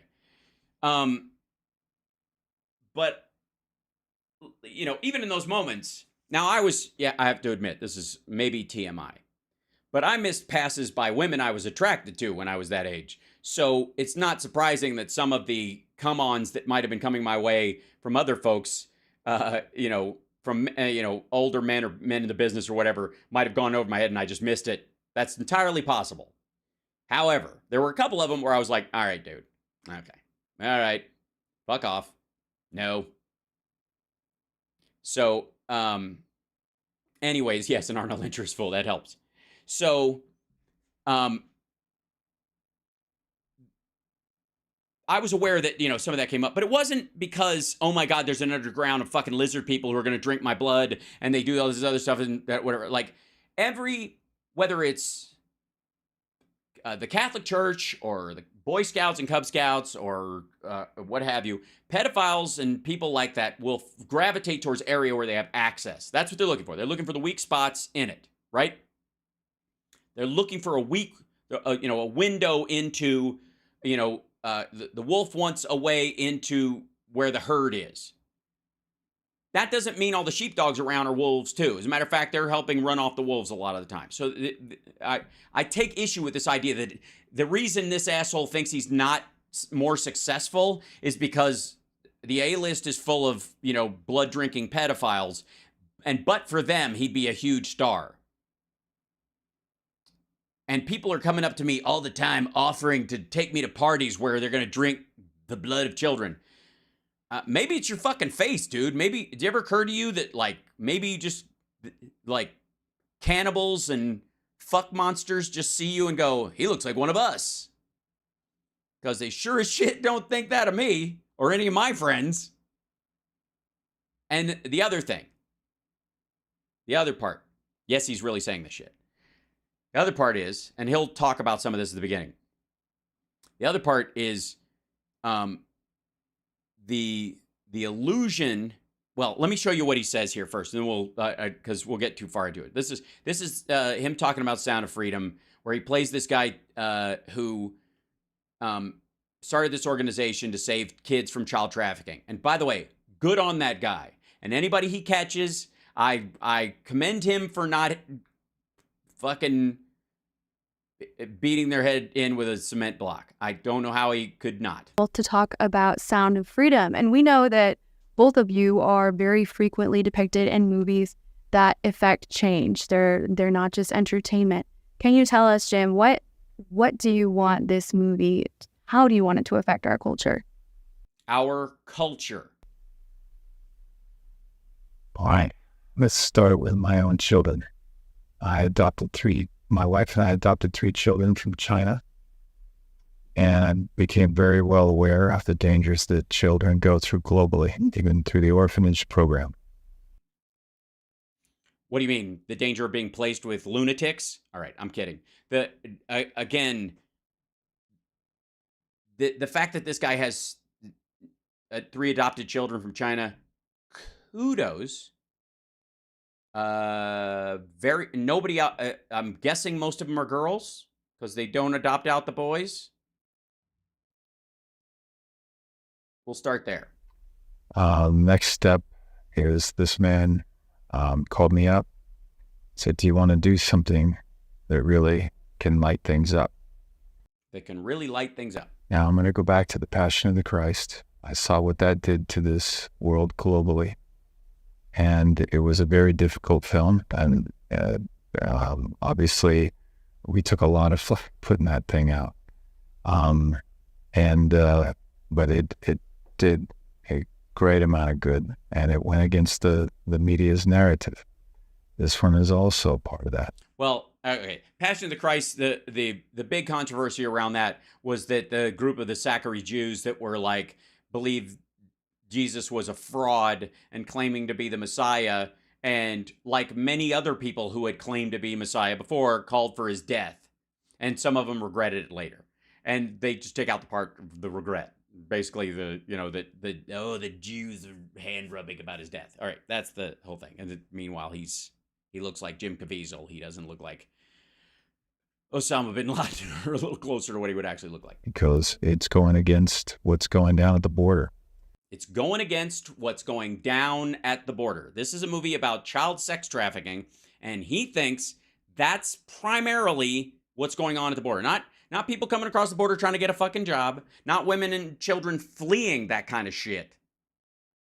But according to this dickhead, that the border is wide open so they can bring in edible kids. I said this over and over again. If you don't have a border, a south border, you don't have a country. Yeah, we don't need the northern border because Canadians, what do we fucking worry about that? And they fall down, unless they got a hockey stick in their hand. Complete wussies. But if you don't have a southern border, you don't have a country. Look at this motherfucker. I mean, it's basically copying lines from Trump, but being slightly more racist. That's amazing. By the rules, sovereign country, you have to have borders. We don't have a southern border. We don't have a southern border. Southern border. Yes, we do. It points a big light on grooming. It points a big light on grooming, he says. So, again, most of this guy's stuff, if I'm not mistaken, takes place in South America, Brazil, and whatnot. At least that's where his organization was set up to chase all this shit down. But what does he go to? What does he kick in the door on a drag queen story hour and punch somebody in the teeth? A lot of that going on in the United States right now. No, there isn't. Laws that are just abortion, killing a baby 27 days after they're born. No. That's not abortion. Aborting a child 27 days after it's born is infanticide. It's a homicide. It's a murder. Nobody does that. What the fuck are you talking about? 27 days after it's born. Never happened. I don't know what the fuck he's talking about. Nonsense. And the idea that it's even on a zeitgeist level in this country, or that it's a cultural fucking thing, fuck you. I will go out on a limb and say it sounds like this fucker is trying to normalize that shit, because it ain't normal. All of this is a war on our children. Is that what you're doing? You're engaged in a war on our children? You're trying to make people like feel nervous around them, and oh my God, if I show affection to my kid or whatever, then people are going to think I'm grooming them, or that if they see anything that, you know, this, they're going to think, and they're going to take the kid away from me and put him in a machine and then drain the skull juice out of him and drink it in a Bill Gates martini. And the public ain't happening. The public ain't happening, man. The public, they're crazy, man. They're grooving. They're not grooving like they used to. The public ain't happening. Good Lord. We have to slab it. Don't want this happening any longer. Yeah, but it ain't happening. They don't want this happening any longer. The public don't want this happening any longer.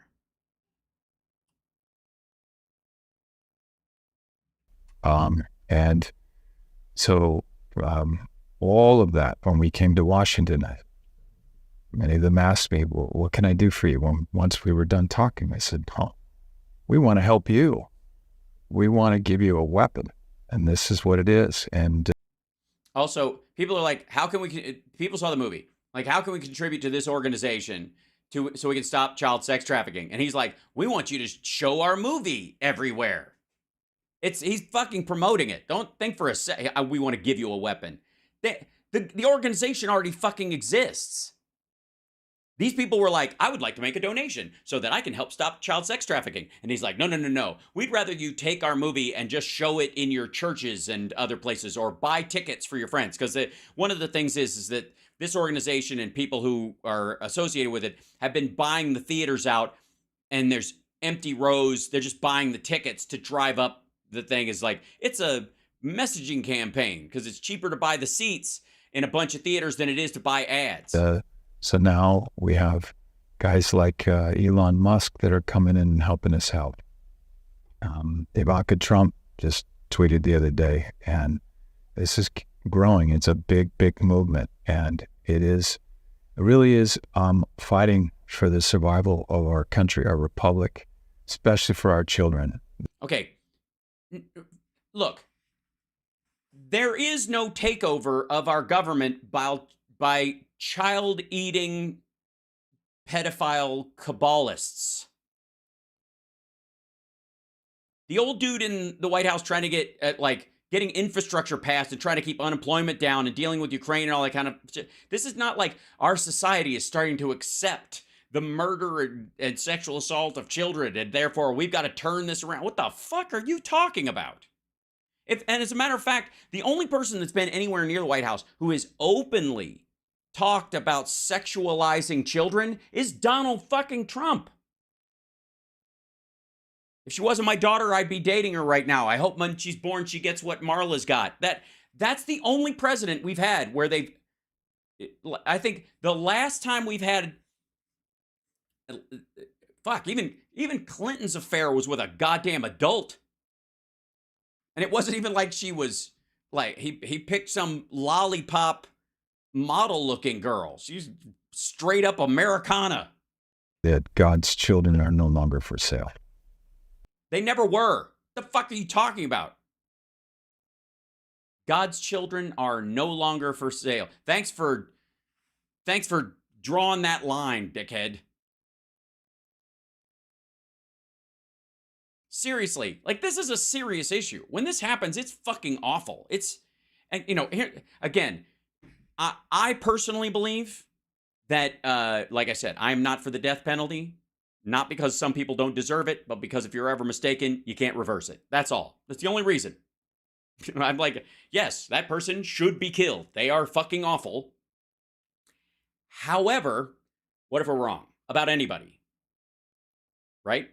But, and again, if you have a system set up where you kill people by the state, then there's a chance you could be wrong at some point. And I'm not willing to have somebody killed so that we can kill one innocent person so we can kill 10 people who deserve it. It's not worth it.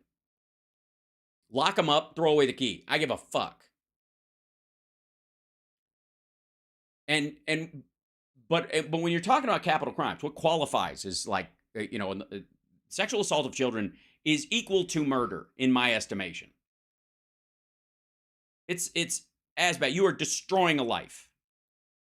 Yes, serial killers. Yes, because the system you have to have in place to prosecute the serial killer and give them the death penalty is also the same system you would have in place that could make a mistake. Again, fuck Ted Bundy. Ted Bundy deserved to die. The problem was if the choice is somebody comes to you, go, hey, we found who killed your relative, and we can put them to death.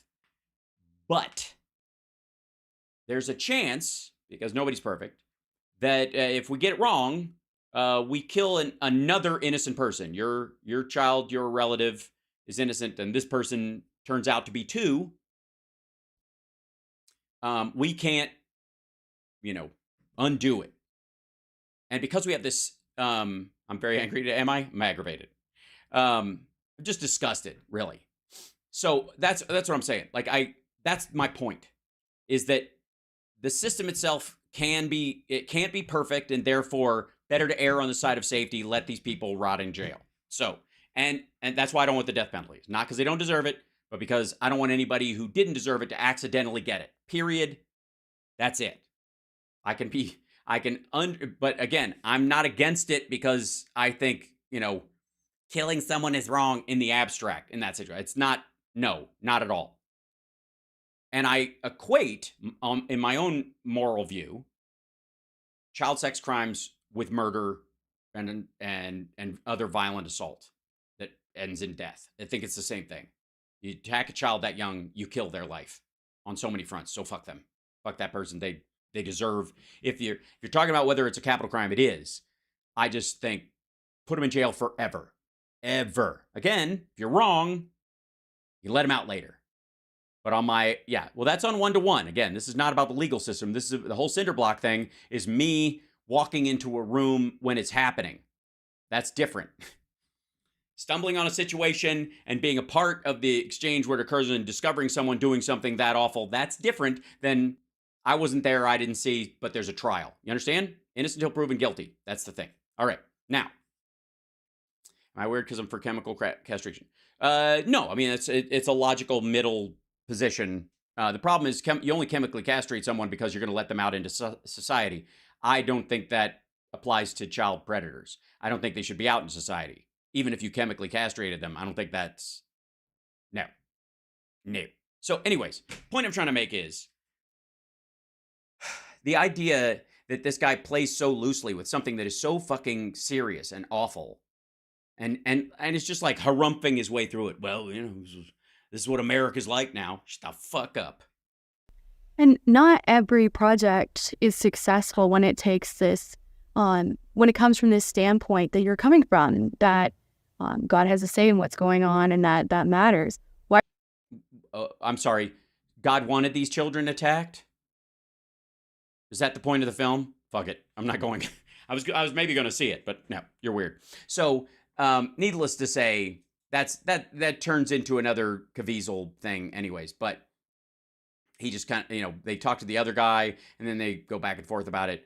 Now, let me show you this other one. This is an old video. It's an old interview with Mel Gibson, and I don't know why the person puts it in this television set on a countertop except to just make it weird. But this is supposedly an interview chunk of Mel Gibson, which is, insofar as I know, it's like right after he worked with Caviezel on this and was starting to get ostracized, and it's before he was, pulled over drunk and blamed the Jews for all the wars in the world. I don't know who he's talking about in this, and it's interesting that they cut this off. I had a whole bunch of weird paranoid suspicions about what the hell was going on because there was a lot of stuff I couldn't understand. Right. Spanish. And nobody was really bothering to explain it to me. Maybe they couldn't understand it either. Maybe they couldn't understand the question you were asking. They don't. They don't. Thank you, fill-in person. And I formed a bunch of opinions about the town and about the people in it that were like, surely that couldn't be. Yes. So the idea is that the opinions that he formed was that it was a city full of genuine vampires, demons, if you will, living. I don't mean air quotes demons. I mean actual demons. He continues. Because the whole place can't be like, Weird Town, where the stranger wanders in and all the people are in the bar and they all shut up when he looks at them. And Well, we used to have a place like that, but hashtag rip Portland. they tell you don't go into the house on the hill, and it's like that. No, it isn't. The house on the hill was the Playboy Mansion. It was a wonderful place. I went there several times. And then you go away and you think, no, I was wrong. I mean, that's insane thinking. Yes. Yeah, it is. You are. I'm paranoid. I imagined that stuff. You did. Okay. And this is just from his telling. It picks up midway, so it's always hard to put this shit together. But imagine what stuff. Your fantasy about the whole town being weird, and you imagined that there was some sort of cabal operating shit. Couldn't be the reason for why so-and-so was acting like, could it? And then you find out later on the track that you are exactly on track with a lot of this stuff. Not specifically on track. Well, yeah, not specifically, obviously. It's more of like a generalized, creeped out by Jews thing. But then you find out Harvey Weinstein's a complete fucking scumbag, and you're like, I was kind of right about the Jews a little bit. Is that where you're going? But that you could, that some of your worst nightmares were real.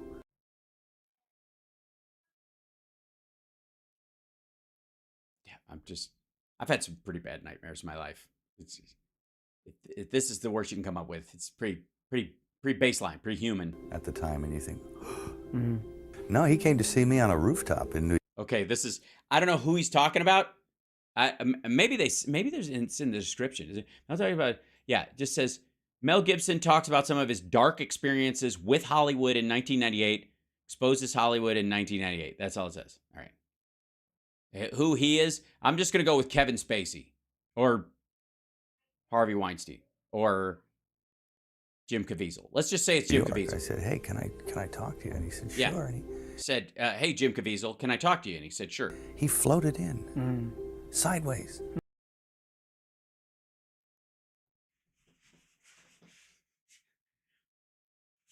Hi, Mel. He floated in sideways. That sounds like it would chafe. Can I talk to you? And he said, sure. And he floated in sideways through a crowd of people. He was wearing black, and it was... Well, I mean, you can't. Obviously, if you're wearing a big Liberace jacket, you can't float. That thing clinks. Like one of those old vampire movies where they don't walk, but they glide. And he was a dancer, so he has he's very, graceful. Yeah. And he moved sideways, and he just sat down in a chair next to me. And it kind of frightened me. Yes, dancing frightens me. Whenever someone dances and I'm not expecting it, it's a panic. All right. Fucking hell. And he's a very smart guy. And we... As demons are, they know everything. Started talking, and I didn't, say much of anything about reading the script, nothing. I just started talking about the Middle Ages. As you do. And he began to talk tortures. Sure. Because somebody comes by with little cocktail weenies, and this reminds me of stuff that they did during the Spanish Inquisition. Right. And we swapped tortures because I yeah. read this book on torture. And so he had read your script. And I tried to recall some of the most heinous things I'd ever read in this book. And so you're trying to out-boner each other. I get it. Okay. And he was like, oh, and he'd try and top it. And it got, and my assistant was there, and he left because he couldn't stand it anymore. Yeah. What do you mean, yeah? Why does the guy say, guy, you weren't there? We the fucking guy in the background. Why does Mel Gibson have a hype man during rando interviews? Air had turned cold. And then... Well, yeah, and sulfury, and obviously. So it was Rudy Giuliani, was it? He left, and I wanted to leave. And because I knew that I didn't want to work with him. Yeah. And he was getting scary. Yeah. There's a producer I know, successful producer. I will not mention names, but his whole opinion about women on film, from beginning to end, is very brief. He says, women on film, either naked or dead. Both is better. And it's like, whoa, whoa. So I didn't know Jim Caviezel produced. That's fascinating. Also, I'm going back over. Well, I'm gonna go with Richard Donner. Is that what he's saying about Richard Donner? Because in Lethal Weapon, that's what happens. That's the opening shot. A half-naked girl dives out a window, crashes on the top of a car, and she's naked, dead on top of the car. That's the opening of the movie. It's the movie that made this guy famous. It's the movie he read the script of and went, I will do that. Also, his other debut movie had the rape and murder of his wife and child in it as the impetus for his character to take off. You know, another rom-com. And movies I liked, by the way. Also, I don't know if anybody else noticed this, but in Lethal Weapon, there is a line in that movie that is not in the script that he says, that he insisted on saying, that is prescient. And it's the idea that Amanda Hunsaker, the girl who dies in the beginning of the film, that she would have been dead. Somebody put drain cleaner in her drugs. She would have been dead even if she hadn't jumped off the roof. It was murder. And they're looking for who she was in bed with before she died. They were assuming it's a guy. And then at one point, Riggs, I think maybe it wasn't a man, maybe it was a girl, another girl. And he says, Riggs, his character, says, okay, disgusting, but okay. And I remember I think a movie came out when I was, it was like 16, 17, something like that. And I was like, why would obviously two women together is at least rudimentarily sexually attractive from a visual standpoint, or the idea. So why would that be why would you say that? Hey, Hannah. If you run into Victor, our bass player from Nerd Halen, say hi. He's Swedish. But you know what I mean? That was thin, really fucking thin, right? That line was odd to me. I loved Braveheart as a movie, man. I'm disappointed he's turned into kind of a dick or whatever, and I think he's deluded and has got his own issues and shit like that. It was his traditional Catholic coming out, absolutely, but he had to put it in there. He wouldn't say. They probably had something in this script like "I like where your head is at" or something, and he refused to say it. There you go. Man, all Swedes chill together. No, they don't, but it's not a big place. The spiritual malady for a start. I mean, the scary thing is that I think a lot of people think that. Yeah, no, we don't. No, a lot of people don't think that. Maybe the kind of guys that made the kind of movies that you've done most of your life think that. But do the rest of the producers you've worked with on every other project think that? And by the way, if that was a prevailing thought, why would you only have one guy to quote that says it? Good Lord. So anyways, we got a little bit sidetracked on there, but I think it's worthwhile. Dead Zone's amazing. Everybody thinks because he was a dancer and that he thought it was Christopher Walken. Is that what it was? We think it was he met with Christopher Walken because he glided in and he started to scare you. Christopher Walken's scary when he's dancing. He's probably the only person there. Yeah.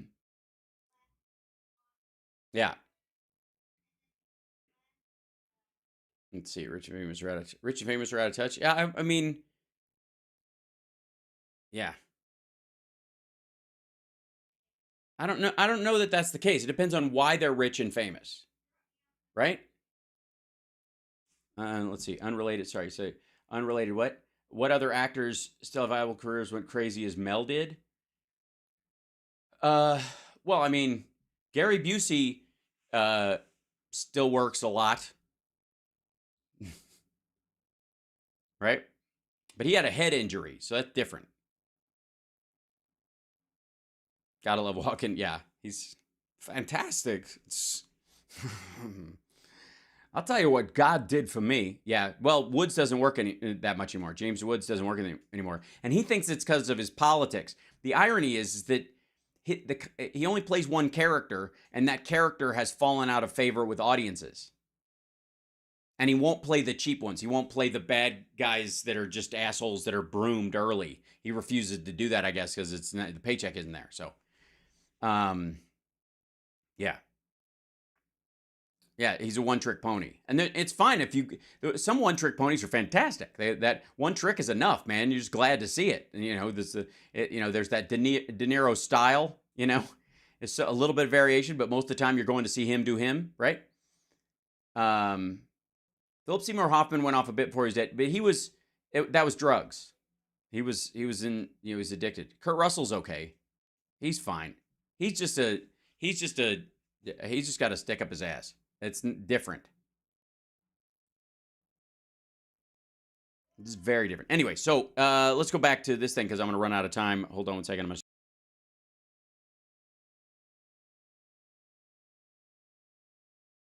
Sorry, I'm allergic to people who flippantly make accusations about murder and sexual assault like it's casual conversation.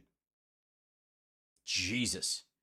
No pun intended. All right. So joining us now with more House Oversight Committee. Well, more in air quotes. Let's not get too excited. Chairman James Comer is with us. Sir, how are you? I'm well. They're so good. Wow. Hey, give it up for Hannity, man. He's got the youth vote wrapped up.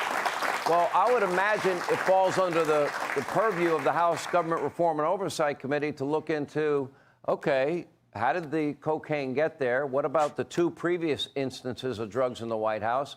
And I ask you, Congressman, what if the two? If it was anthrax? What if it was fentanyl? There have been police officers, law enforcement, that have just touched bags and contraband with fentanyl in it, ingested somehow some of that dust, and they need Narcan 5 minutes later. So how dangerous is that in a building where the president is? It's very dangerous. It's very disturbing. One of two things is. By the way, you can tell nobody wants to get to the bottom of this story because they've got James Comer on it. At a certain point, when you have a dude with this many failed promises on the case, I've just got to say, I think the deep state doesn't want this solved. If they've got James Comer on the case, I think they're trying to throw it. This reeks of early Clouseau.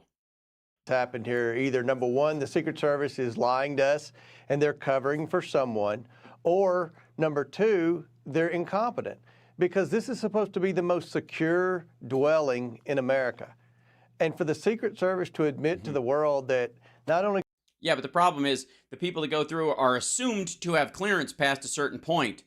So the idea that you're trying to decide who actually could have had it, and they narrowed it to 500 people that went through.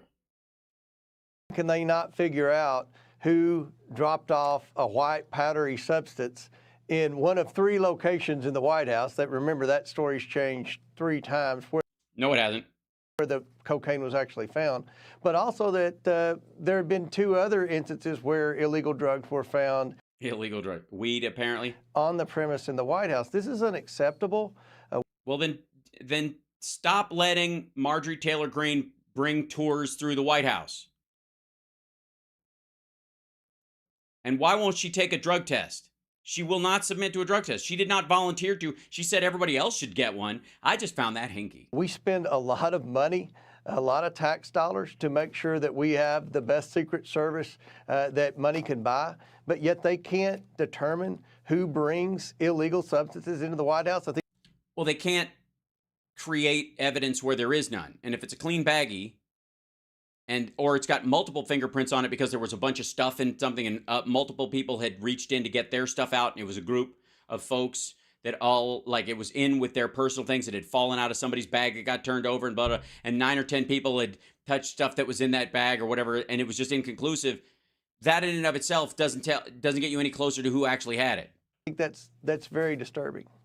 Congressman, I'm equally as disturbed that they gave up after 10 days of investigating and announced on day 11, we're done. We're not going to find the person responsible. That, to me, is the height of irresponsibility. I would like answers from the Secret Service why they gave up so quickly. Because they were so good, they knew that there was no conclusive evidence. They couldn't. They could only narrow it down to 500 people because again, either there's multiple fingerprints or no fingerprints. There's no DNA on the fucking baggie that you can get. That's a great question. You know, they spent 11 days. And also, it doesn't kick into it's criminal possession, not on the scale of it was not an attempt on the president's life, which would kick in a bunch of other stuff. To try to figure out who left an illegal substance in the White House.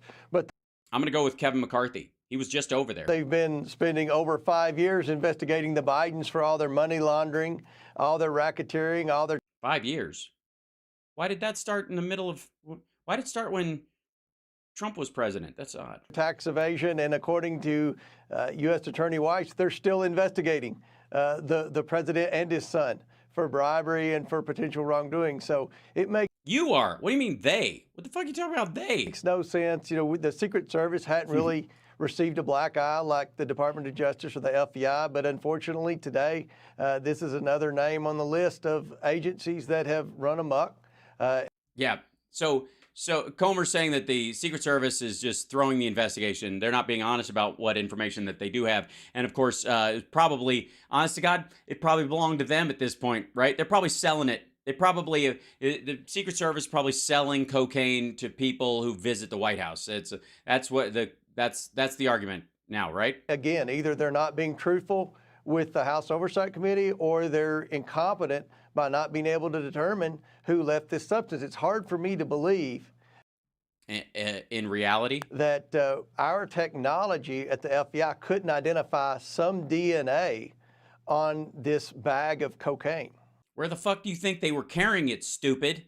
Well, if they had not been politicized, I might have confidence in them telling us the truth.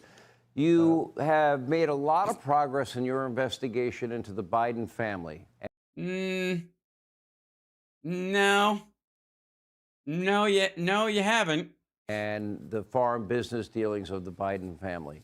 You have a very important hearing. Yeah, you've been great at getting to the bottom of the business dealings that they filed corporate papers on. Next Wednesday. Why is that hearing going to be different? I understand that we might... Yeah, why is it going to be different? Finally, here comes some real stuff. Agent X. Be hearing a lot of new information. Yes, not that old stuff. Sean, I'm sorry, buddy. You're going to be disappointed. He's already told us. It's the people he's bringing in only know a third of what he already has talked about. So, yeah, we've been sitting on some new bank records. Obviously, it's very encouraging to read the transcript that the Ways and Committees had with the transcribed interview with the two IRS whistleblowers, because they actually knew a lot about many of these shell companies, and I think they were on the right track until they were told to stand down.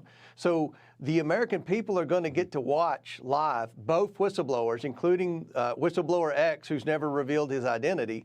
Gay Democrat, whistleblower X, the worst kind. IRS, gay, and a Democrat. I can't decide which one's worth. Whereas normally all three of those would be a red flag, but since they're on our side, we like them. He will do that the day of our hearing, and everyone can see. Hopefully Fox will be covering that, Sean.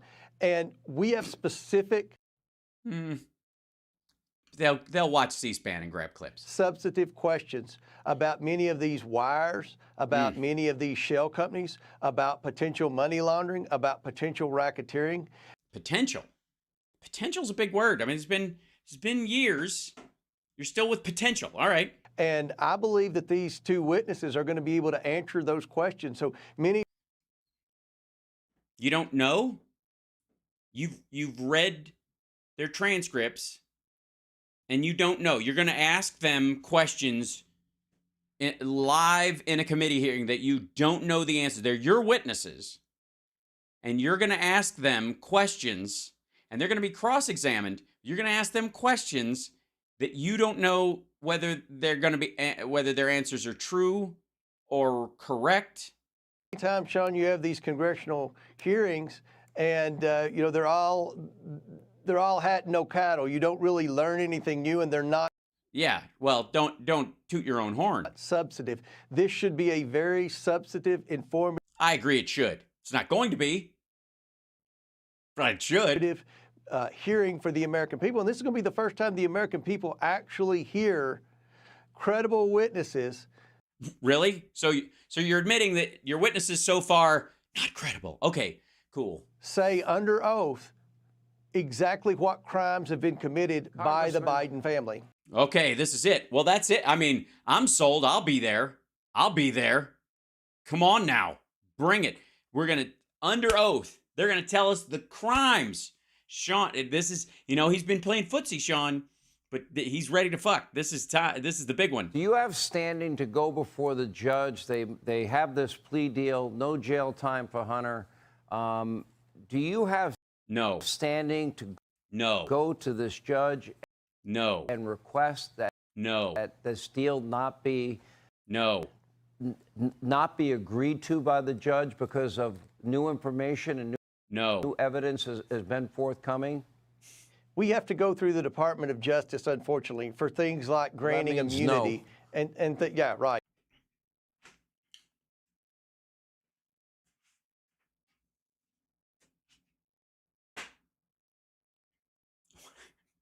Why does he even have a show? Why don't I just ask me the questions? Shit. No. Long story short. All right, let me ask you this. When we got, can you kick my ass? Got these WhatsApp messages. I'm sitting here with my father. We would like to understand why the metadata didn't happen. Why the commitment has not been fulfilled. Tell the director. Yeah. Again, who's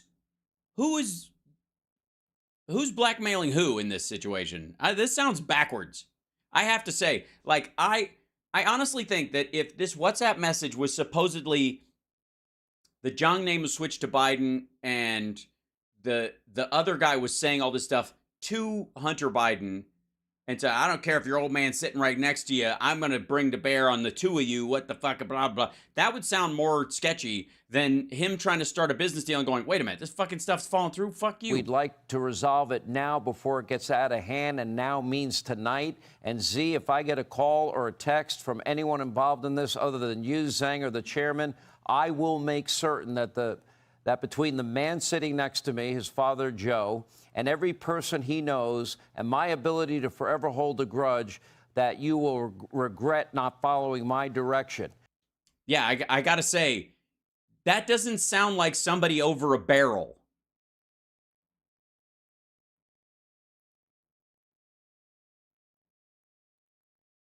I have to say it like that. Of all the stuff that's come out, that is, first of all, it's bullshit, but it's just start right there. But it sounds like concocted and shifted around, but I don't get how that proves the conspiracy they think it proves. It sounds like just the opposite. I'm sitting here waiting for the call with my father. Okay. Yeah, what year was that? Was Joe Biden vice president then? Was he a senator? Was he on the House Ways and Means Committee? Was he on the Security Committee in Senate or something? Senate Foreign Relations. Was he on Senate Foreign Relations? No. He was a what? He was a private citizen when that shit supposedly happened. And then what? Joe Biden, he's implicated his father again. He's been implicated on many times. My question. Yes, on many times. Question to you is simple. That to me sounds like a shakedown. That's because you're stupid. Sounds like the opposite of a shakedown. Well, I guess it sounds like a shakedown, but in the wrong direction for which way the money is flowing. Mr. Chairman, that to me sounds like Joe Biden full involvement. And 1 week. No, it doesn't. It's a text. If he's on the phone, if it's a recording, Dad, I'm on the phone. I'm sorry. I'm having ice cream. All right. Listen, goddammit. Less than a week after that exchange, didn't the Biden family get $5 million transferred to them from that energy company in China? Yes. And remember, that energy company. Yeah, 10% for the big guy was all 10%, which was the holding fee to open the Louisiana natural gas thing that didn't come through. And then they got the sorry you wasted your time money. Is the same energy company that was paying Gal Luft, and the Department of Justice indicted Gal Luft on being an unregistered foreign agent. Right, but he was actually an employee, and he also ghost wrote an article for China Daily in the voice of James Woolsey. Please forward any ghost written articles that Hunter Biden wrote that were favorable to the Chinese government when he was part of Donald Trump's transition team. I'll wait. Yet Hunter Biden received about 25 times more money from that same Chinese energy company, and they let him walk free. So we're in a... No. They started a business with him. Other people got parts of it as well, but the idea, it also got spent on office space and all kinds of shit. In addition to having the committee hearing with the IRS whistleblowers, where we're going to be able to ask very substantive tax questions. Uh-huh. Oh, God. Sorry, I started to chub a little bit. Every time he says very substantive tax questions, I get, my nipples get so hard I can't, I could cut my way out of a submarine. We're also going to be having depositions and transcribed interviews where we can ask people exactly what Joe Biden knew and when he knew it. So I think next week... Yeah, you think so? You're going to have those? When are those happening? Week has the potential to... Here's what I would tell you what. When you have those answers, and those answers have been verified, you let us know. And until then, I would go vote for the whatever spending bills in front of you. Be a very productive week with respect to our investigation. And I think it's going to be, there will be a lot of questions that Joe Biden's going to have to answer. And I don't know how much longer the mainstream media can turn a blind eye to this, because the evidence is overwhelming. Well, if the evidence was overwhelming, they wouldn't be able to. But so far, bupkis.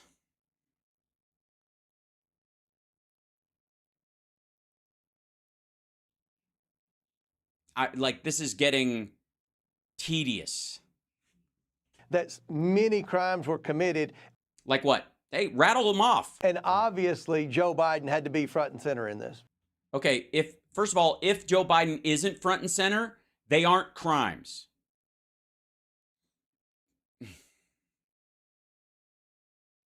Because you have correspondence where allegedly Hunter Biden is saying, I don't want to work for a foreign company. I don't want to register under FARA. That's not going to happen. You guys have to set up a subsidiary here under U.S. law. And then they don't do it. And he goes, fuck you. What the fuck are you doing? This is fucking wasting my time. Give me my fucking money, you fucking fuck. Which is kind of how you would act, isn't it? Chairman Comer, thank you as always. We appreciate. Thank you for wasting our time, Chairman Comer. We're so excited for you to come by and tell us what's so going to happen. Like you've said so many times before. It's so I've learned so much. I have to say, it's not often that James Comer gets to be on my show and be more full of shit than Jim Caviezel. But I mean, that takes work. That takes a lot of fucking work. He's the new Mike Lindell, no question. Oh God, it's just again, on and fucking on and fucking on. And again, the CEFC deal did not happen because, and I want to find, it drives me a little bit crazy. Where's the actual, let's see. The crash. Reason for the arrest unclear. That's Yee when he goes down. Doop-a-da-doo. Also, I have to say, have you ever heard of the mob? When a mob deal goes wrong, you ever heard of international criminals engaging in money laundering, threaten to sue? I'm serious. Chat room. Let me know. Because that part sticks out to me. Parts of this shit, parts of this shit hangs with me, and it is really hard to like my adrenochrome questions. They just hang there in the air. And one of them is I have never seen a situation where a bag man threatens to sue his boss, or like a black male victim threatens to sue the person that's blackmailing them for not paying them money. It's it's fucking dumb. Like, the concept is stupid. I swear, I've never. It makes no sense. It is absolute nonsense. Who the fuck ever tries to sue or threatens to sue their blackmailer, their controller, the person they're the bag man for the person that they are willfully engaging in a criminal enterprise? Who ever, anybody, has anybody ever heard that shit? It makes no sense. All right. At the tail end of this CEFC deal, right as it was collapsing, Hunter Biden threatened to sue both Yan and Dong, who were balking at paying, claiming they had no right to question his expenses, explaining the House of Sweden was his DC-based office. I will bring suit in the Chancery Court of Delaware, which, as you know, is my home state, and I have privilege to have worked with and know every judge in the Chancery Court. And they said, you cannot sue us for paying incorrect expenses. What the fuck kind of mafia movie?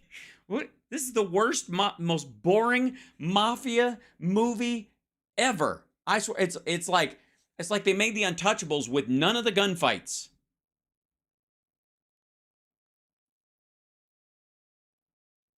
That is, I mean, you guys know I have like these hanging questions, and that's the new one. That is it. That's the one. Why did Hunter Biden threaten to sue the people from CEFC that were dicking him around on this deal, apparently leading him on to try and engage in this longer scheme? And as it started to break down, he was like, wait a minute, wait a fucking second. All right, you assholes, give me my money, I'm getting out of here.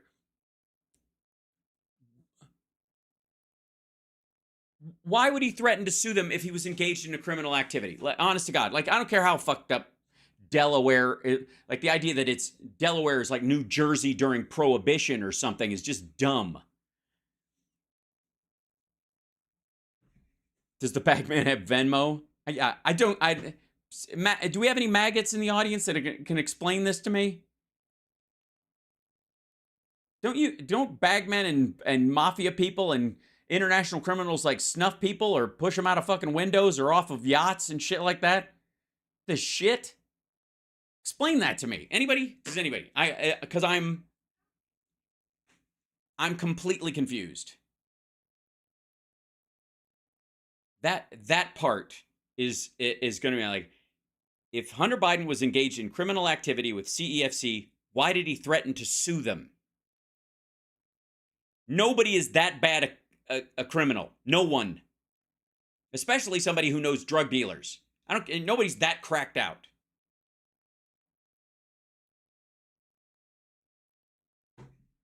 It's going to go, that's going to, okay.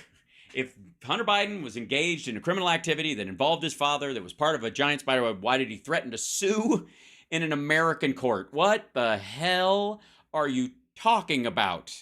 Yeah, you don't sue your bag man, you push him out a window. What are you talking? It makes no sense. This goes right up there with, if adrenochrome keeps you young, why does Bill Gates look like shit?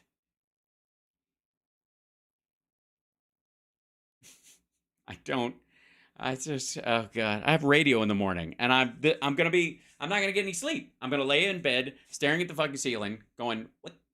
Who sues the Godfather? What are you talking? What would the Godfather have been like if he's like, I knew it was you, and you've been served here, you need a square head to understand. Okay, I've got a brain cramp from this. That's all there is to it. I'm literally trying to figure this out, like how that works. There's no way to, and hold on one second. Let me go back to here. If I may, I just don't think I'm, Where's this guy? Yeah, there you go. And let's check something here real quick.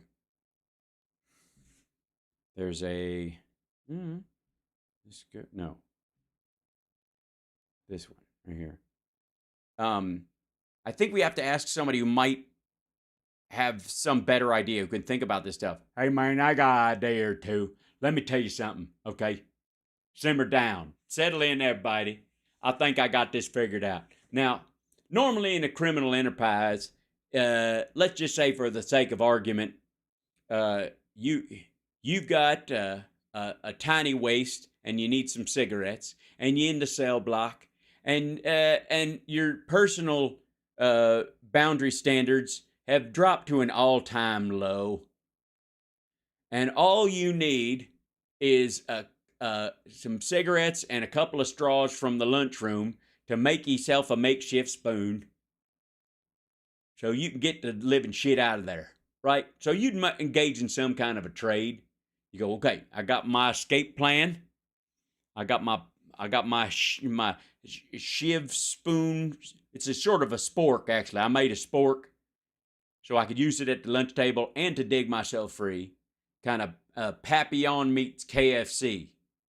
And so I got that. I got a couple of cigarettes. And what I'm going to do is I set up a rather elaborate pumping scheme where I make a dummy out of myself, and I put the cigarette in the dummy's mouth, and then as I step, my shoe has a tube in it that runs all the way back to my cell that makes a puffin, and it'll draw in some of that cigarette and puff it right there. So it looks like it buys me a little time.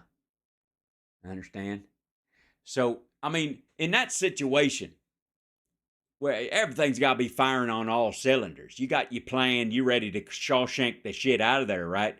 You ain't gonna go, hey man, I said 3 cigarettes, they's only 2. You got your plan, you built your dummy, you got your foot pump, you got your cigarette for the, what if I need another? And then you're like, I'm taking you to court, thereby revealing the existence of my dummy, my travel spork, my Shawshank plan, and my bus ticket that I've saved up for, which I will require to get a county away. It don't make no sense. It don't make no. Let me tell you another one. And don't ask me how I know this, but let's just say you smuggle in a bag of meth in your drawers, and you forget that there's a law in the county about drinking an open bottle of liquor while staggering in the middle of the street. It's a mistake anybody can make, okay? And happen to anybody. And you stumble it down, and I didn't even know they could pull you over if you wasn't in a car, but I guess it has more to do with the street legally, if you think about it. And so they pull you over, and you're like, hey, pull over. And like, pull over, I am over. I'm on my feet. They're like, just barely. I'm like, hey, fuck you. Anyways, like, what you got in the bottle? I'm like, what does it look like? It says whiskey on it. And like, yeah, but we got to make sure. And I'm like, wait a minute. It's brown liquid, but legally you can't assume it's whiskey. It says it on the bottle, but that could be false advertising. That's free speech, man. Maybe I'm like Michael Anthony, the bass player from Van Halen. I'm hiding my iced tea in a whiskey bottle just to look tough. You don't know. You don't fucking know. Guzzle, guzzle, guzzle, guzzle, guzzle, burp. And then I'm going to pass a blood alcohol test right away, because this shit's going to take a couple minutes to get into my system. So anyway, they go, all right, that's bullshit. Get up against the car. And they patting you down. They go, when'd you get what's that, a third ball or a prolapsed anus? And you're like, both. And then they're like, what's this? And you're like, that's my giant bag of meth. You don't turn around and then go, what you do is you inform on who sold you the meth. You don't threaten to sue them, because, don't ask me how I know this, but apparently they don't recognize that you have standing in court. Yeah. And I was like, look, Your Honor, I was barely standing. But he sold me a bag of meth that was, he had told me under the false pretense that it would be shaped vaguely like my genitalia. And it was crusty and bumpy. And I was like, okay, that's about right. And but so much so the officer noticed or whatever, and so it's on him that I got arrested. This is an unlawful search and seizure by ricochet. I would like to sue him for my incarceration. That don't work. Okay, don't like that one? Let me fill you in on another one. And this will be our last one for that. I want you to figure it out. Explain to me, all right? Explain to me. You happen to be walking by a window late at night carrying a rather large camera with a telephoto lens that you had happened upon in a car with a busted window. How the window got busted, nobody knows at this point. Not germane to the story. But you walking around with it and you trying it out and you're like, don't even know if it got camera in it. And you happen to stumble by a window, and inside there, the mayor is on top of his secretary's second cousin, which I believe is his mom's uncle's friend, twice removed, pumping and sweating. And you're like, I'm fairly certain they ain't married, although God knows. And so you just kazoo, kazoo, kazoo, kazoo, kazoo. You just fire away, kazoo, kazoo, kazoo. And then you go over to Gary's because he's got a dark room. It's not one of them development rooms, just one of his houses. He doesn't pay the light bill. So he's got a dark room in there. And you fiddle around a little bit. You make some of them pictures come out. And then you put them in one of them brown envelopes. Looks all fucking sketchy like in a spy movie. And then you saunter up to the mayor and go, I'll have you know, I have in this very envelope naked nudie pictures of you on top of your assistant's brother's cousin's second husband, twice removed, pumping and sweating. And if you don't pay me $75.39 and a handful of stamps, I am going to give these to the local newspaper for $20. That's how much they offered me when they saw them. And they go, are those the only copies? And because I'm a decent businessman, I go, well, yes. I'm not going to sell you a copy. These are the only copies they are. Otherwise, they ain't worth $75.39. I'm just saying. Yeah? So he goes, let me see him. And you hand him over. And then he's got him in his hand. And he runs and gets in his car and drives off and tears them up. You can see him tearing them up and laughing as he drives down the street. And you're like, hey, these are the only copies. And I ate the negatives just for safety. Now, your next step in this equation. Do you file in the local civil court for a civil judgment of $73.35 for destruction of your personal property? Will that work? You follow me? You follow me? What do you say? Hal wrote this bit? Bullshit, this is a true story. I mean, it happened to a friend of mine. I don't know what you fucking talk about. Don't tell nobody nothing. Look, hey, forget what I said.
again, the words are conditions.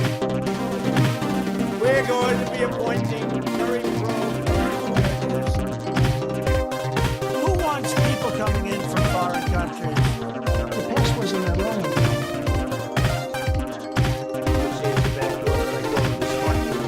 Michigan gave us Motown, gave us Motown, gave us the Mustang. You don't like the gas. You don't like the gas. Christopher Columbus, Christopher. We're going to be a country. I actually think we're not going to be I like fighting number two. I like fighting number two.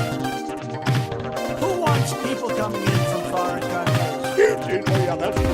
I agree. I'm a dope. Yeah, no, she's crazy. She is totally nuts. Free health care for illegal Even brought a safe cracker I had a beat off. in his sock drawer. Somebody like that can look good. I felt really good almost after taking it. Here I am like an idiot. The Burmese executives. So this Burmese, they say, pronounce it Burmese. Here I am like an idiot. Free health care for illegal Here I am like an idiot.